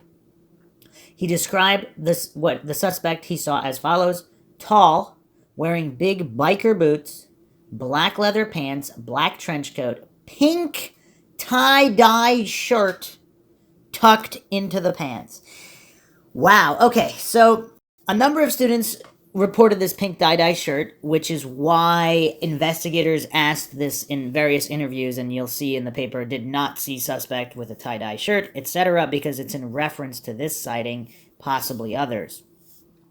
Is it possible some of these suspects are wearing 2 shirts and they took one off just to cause more confusion, or are there really just a whole bunch of different suspects here? When asked if the suspect was wearing a hat, he did not know, saying it could have been a beanie-type hat. When asked if it could have been a black cap turned backwards, he said could be. His impression was that the suspect looked like the one he saw while walking home described earlier. I'm assuming this is Robert Perry with the severe acne. Again, he clearly stated that the suspect he saw walking home that intimidated him was not Dylan Klebold. He also said, even though he didn't really know Dylan Klebold or the name, he said he might have seen Dylan Klebold at the Markham house on occasion, but clearly not this individual he's talking about here, which is most likely Robert Perry. He said the suspect then walked back up the hill and out of sight by the west doors on the 2nd level. Okay. And that's all there is there. No follow-up interview. I guess it's because he's not 100% sure. But that is the account there. More damning evidence to the pile. Let's move on to Justin Norman, 3929. So this is his handwritten statement from April 20th, 99. I was in the cafeteria about to eat lunch. I was walking with Matt and looked out the window. And as I looked out the window, upon the hill, we saw a tall guy with blonde hair, acne, big nose, and buck teeth. Again, from descriptions, Robert Perry's the one with jacked up teeth. And as we can see in all these photos of Dylan Klebold, his teeth seem relatively normal. Some would even say very nice looking. Now, we don't have a photo of Robert Perry with his mouth open where we can see his teeth, but we can see all these photos of Dylan Klebold, and his teeth seem relatively normal, not buck teeth or ugly teeth or disformed teeth like accounts here. His teeth must have been, think about how jacked up his teeth must be for witnesses who aren't even that close to him to be describing him. Unless all these students, I guess, do the coincidence theorists ironically think there's some vast conspiracy to frame Robert Perry, and that's why all of these students agreed the day of, while their classmates are getting killed, to frame Robert Perry and mention the acne and the teeth if that's not what they really saw. Is that what the coincidence theorists maintain? I don't know. He was a white guy, and he was wearing a black trench coat, black pants, and boots. The guy had a handgun, and he shot one kid in the ankle, then shot another guy who didn't move. Then he started running. I know that if I saw the guy who was shooting, I could identify him. These guys are part of a group called the Trenchcoat Mafia. And again, for all the goofs out there that deny the very existence of the Trenchcoat Mafia, they think it was just made up, there's countless students here the day of the shooting writing this in their statements that they know of a group called the Trenchcoat Mafia and they know the members, or some of them. Okay, so here is the following. And this is May 3rd now. So number of days later, weeks later, now Investigator Reker did an interview with Justin Norman at his residence with his mother present. And keep in mind, this is the typewritten report. So I just read what Justin Norman wrote in his own handwriting. Before any media reports, before Dylan Klebold's photo was plastered all over the news, before the narrative was established that Dylan and Eric acted alone. Now we are reading the typed up report, so this is Investigator Reker typing what he is stating that Justin Norman said here on May 3rd now. Oh, actually, it's saying that the interview took place on April 30th. The report is May 3rd. So this is 10 days after the handwritten statement that I just read.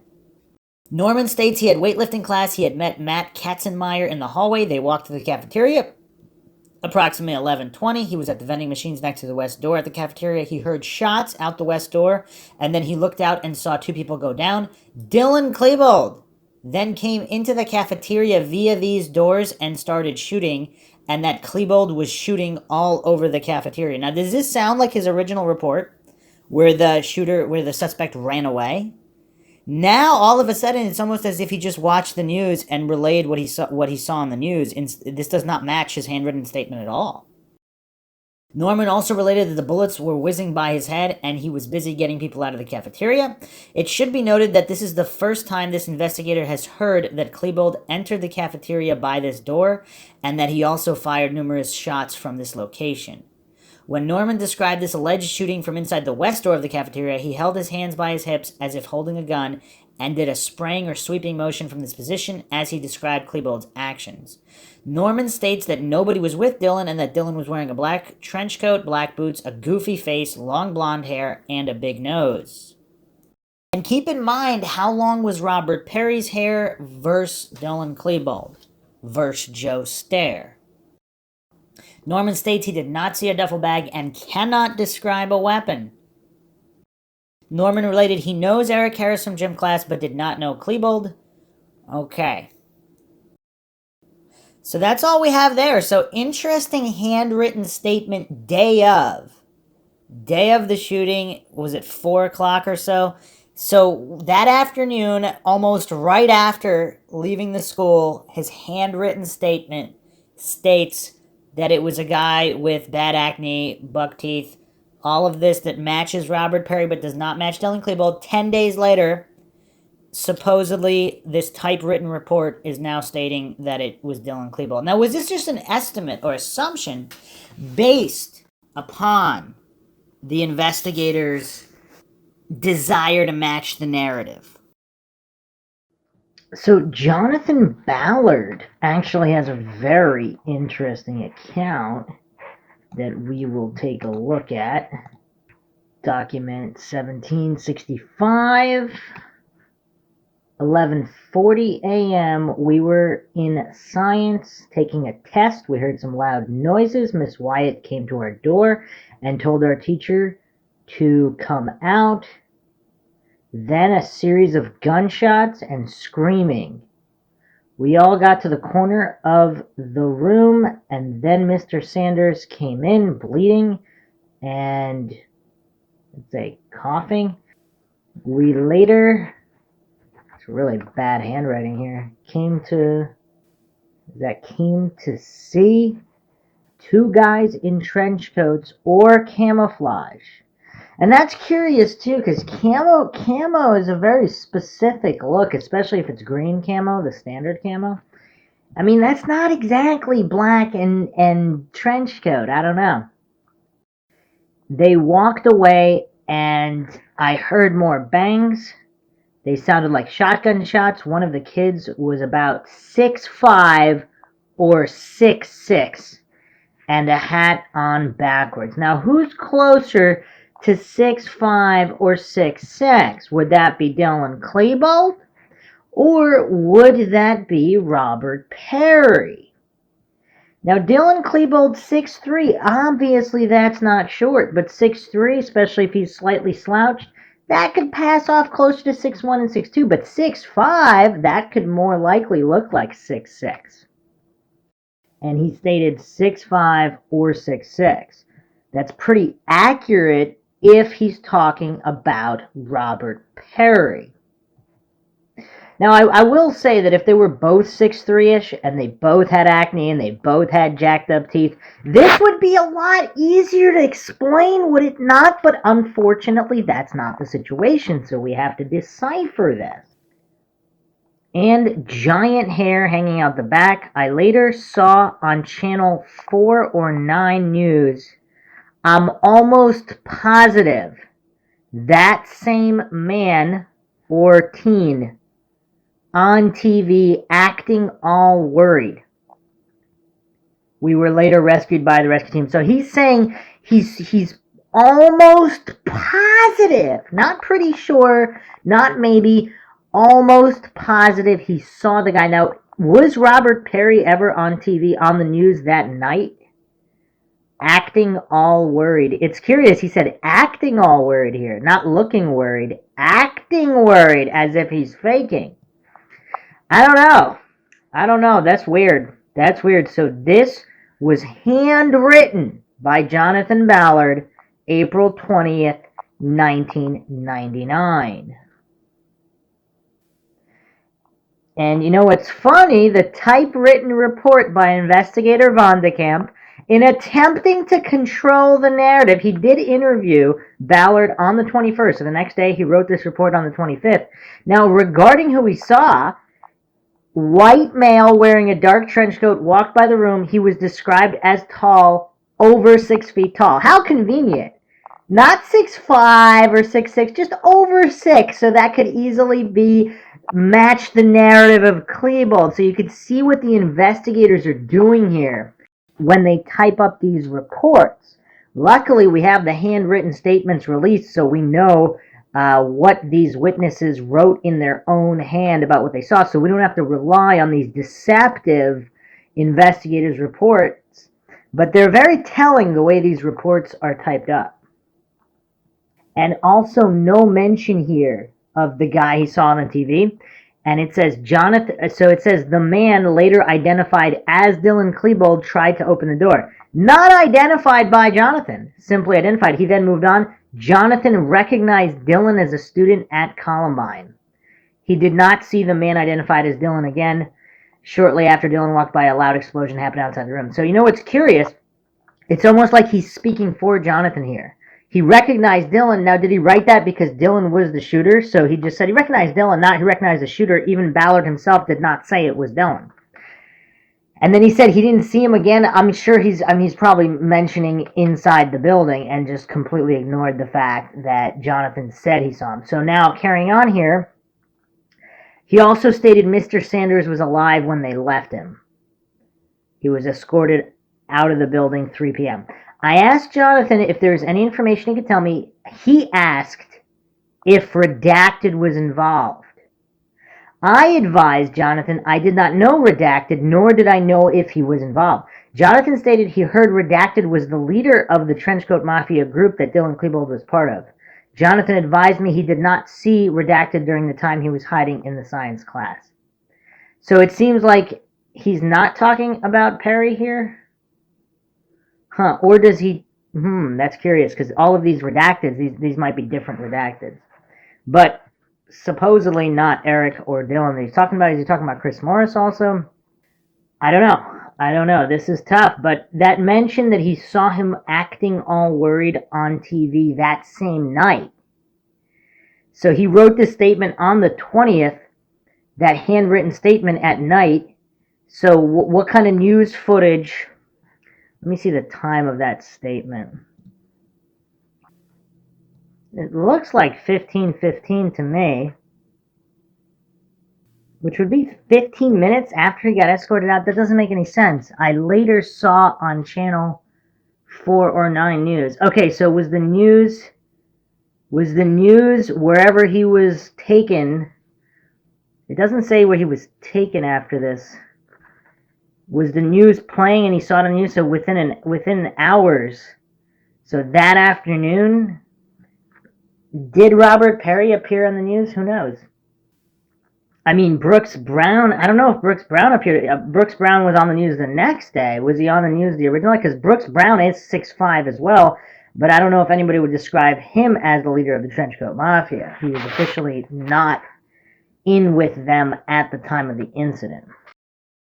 Now, Nathan Anima is a curious one.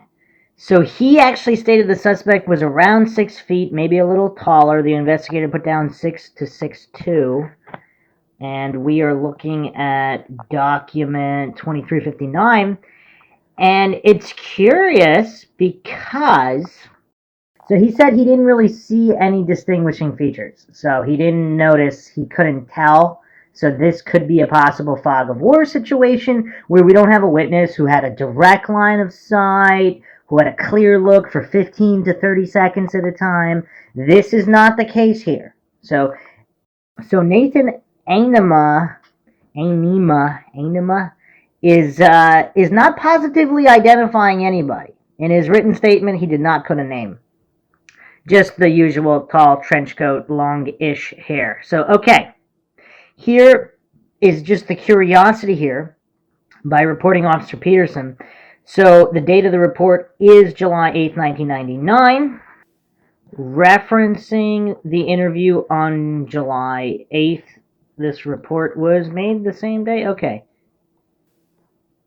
So this was a follow-up interview. In the initial interview, nothing, no name. So in this one, I showed Nathan Anima 60 photographs in 10 photo lineup sheets. After looking at the lineup sheets, Nathan picked out 2 photographs as possible suspects. One in lineup number 3 and was photograph 1. This is a photograph of Dylan Klebold. The other possible suspect photograph was in lineup number 7 and was photograph number 6. This is a photograph of Redacted. Nathan said he knew who the photograph of Dylan Klebold was, and said he knew Dylan Klebold by name. Nathan said the other photograph he picked out of a lineup as a possible suspect, Redacted, possibly Robert Perry, he did not know this person's name. He did say that he had seen this person in the hallways of Columbine High and remembered this person as wearing a trench coat.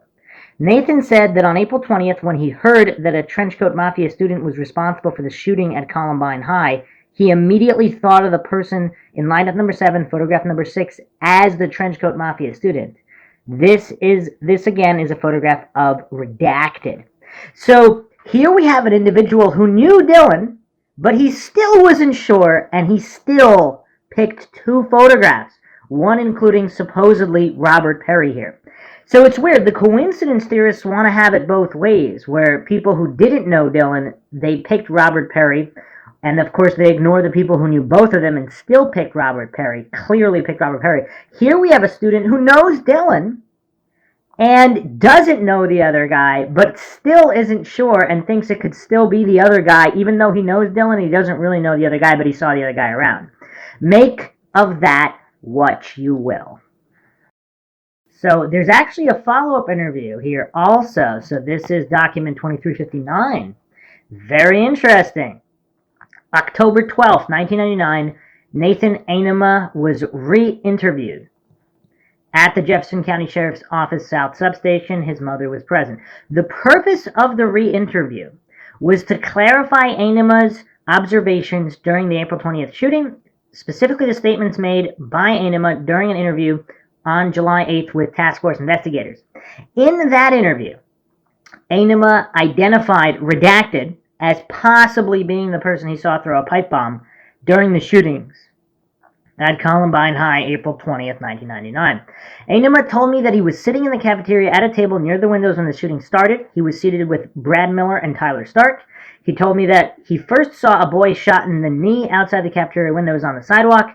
He then saw a male standing near the bottom of the West Cement Stairs throw what Ainema thought was a pipe bomb into the parking lot.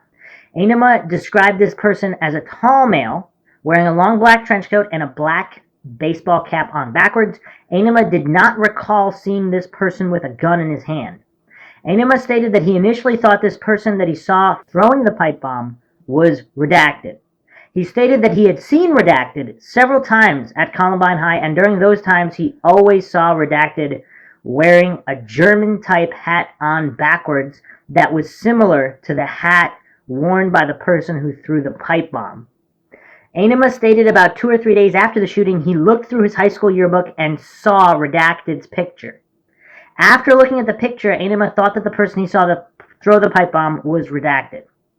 Ainema stated that it was approximately 2 weeks after the shootings that he realized the person he saw throw the pipe bomb was actually Dylan Klebold and not Redacted.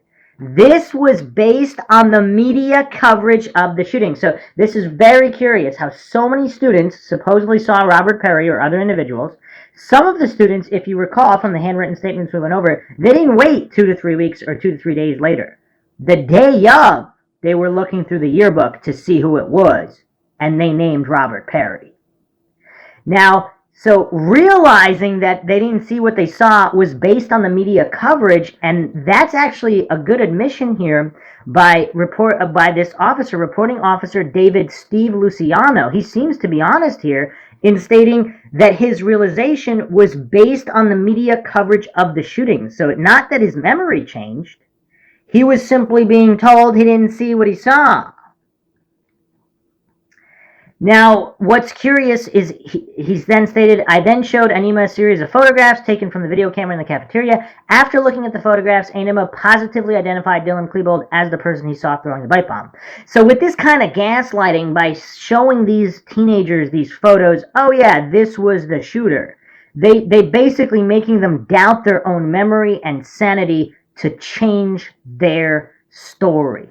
So, and it's very, very telling because, again, for the people who didn't know either one of them, and they really did have a foggy recollection, or they just saw a guy moving quickly, but so many students had a clear look at their face.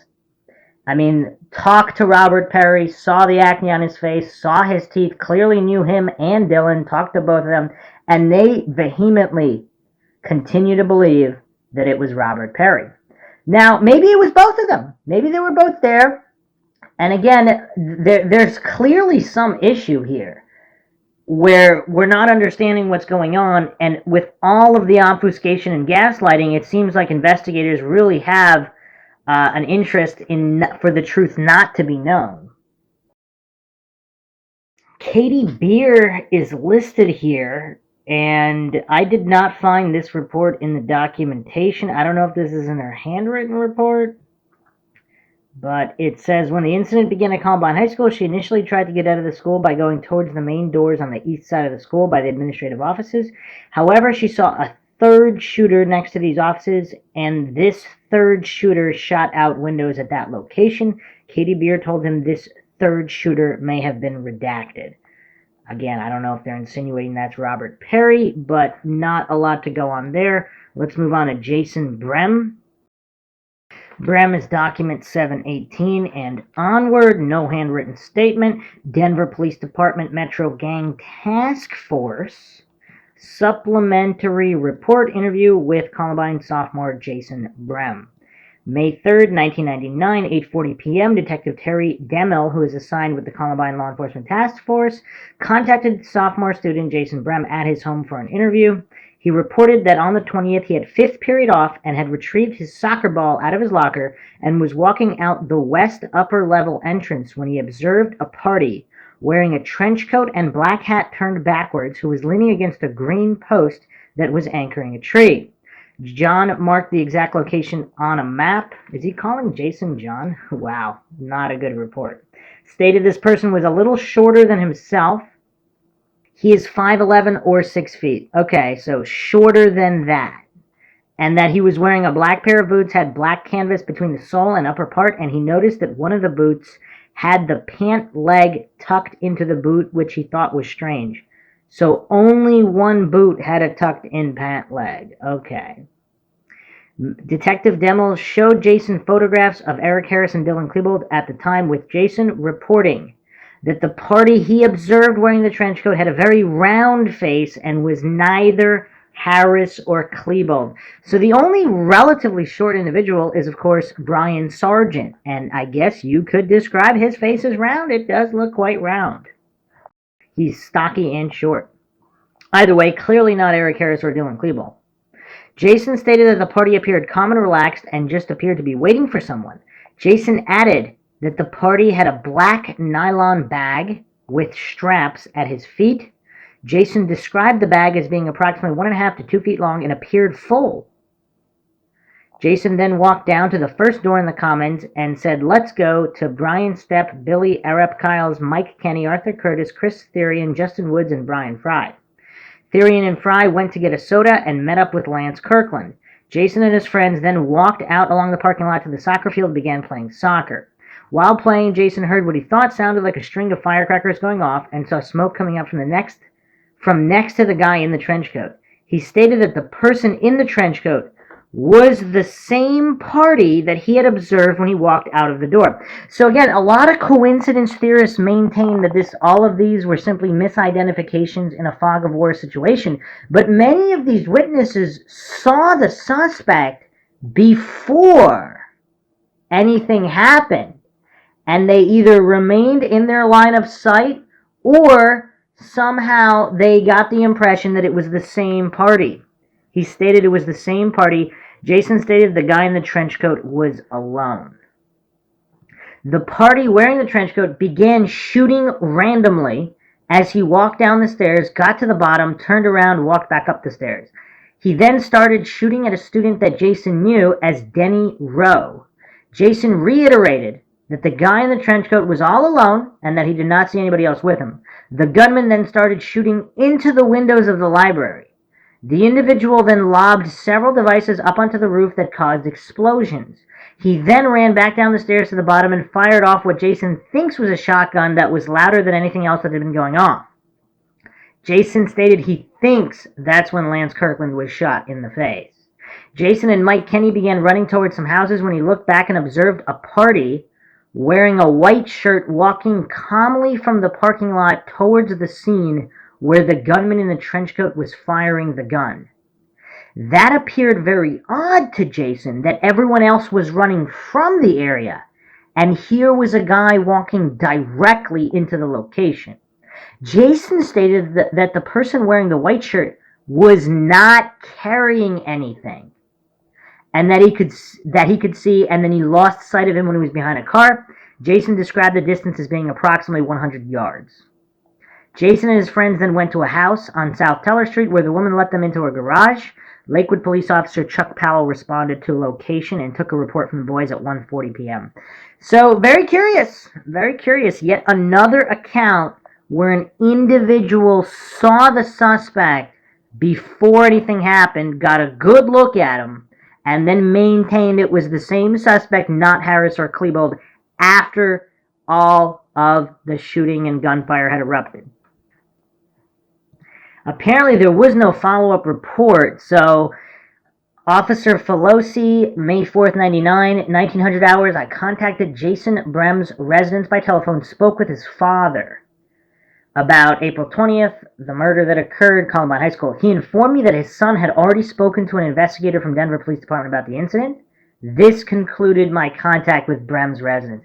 And again, are some of these parents simply protecting their kids from having to do follow-up interviews because they know they saw something that runs counter to the idiot box narrative, to whatever the TV said and everybody took as gospel? They know it's a problem to go against the gospel of the idiot box. So they're protecting their teens, and can you blame them? It's hard to blame them, especially as many witnesses have said they did not believe they would be believed, so they didn't want to go into a situation where officers would basically, maybe not explicitly, but basically tell them they didn't saw what they know that they saw. I mean, how would teenagers react to that, and how would parents handle that situation? I mean, it's not that easy. Again, some coincidence theorists believe that they know better than the people that were there. They know better than the people who specifically knew all of the individuals in question. They know better than the individuals being intimidated, coerced, and attempted to be gaslit by so-called investigators about what they saw in order to change their story. All of this is blatantly obvious, but we actually are not even done with Robert Perry. We have plenty more sightings to go over, dozens and dozens more that we will go over, going through the documents that are empirically verifiable, so any coincidence theorists out there can just check these out online regarding the Columbine report, the 11K documents, over 11,000, and obviously so many not released. Most likely, what has not been released dwarfs what has been released. As always, if you enjoyed the podcast, you can donate to our PayPal. Just check the link in the description. Make sure you subscribe to the channel. Hit that bell for notifications. Like and share this podcast, Twitter, Facebook, Reddit, Patreon. Patrons do get priority for case topic, logical analysis, co-podcast requests. You could also be a guest in the podcast depending on your tier. Questions, comments, theories, thoughts, suggestions, rebuttals, debunkings of any kind, leave them in the comment section. This is Bruce McGuire signing off. Catch you guys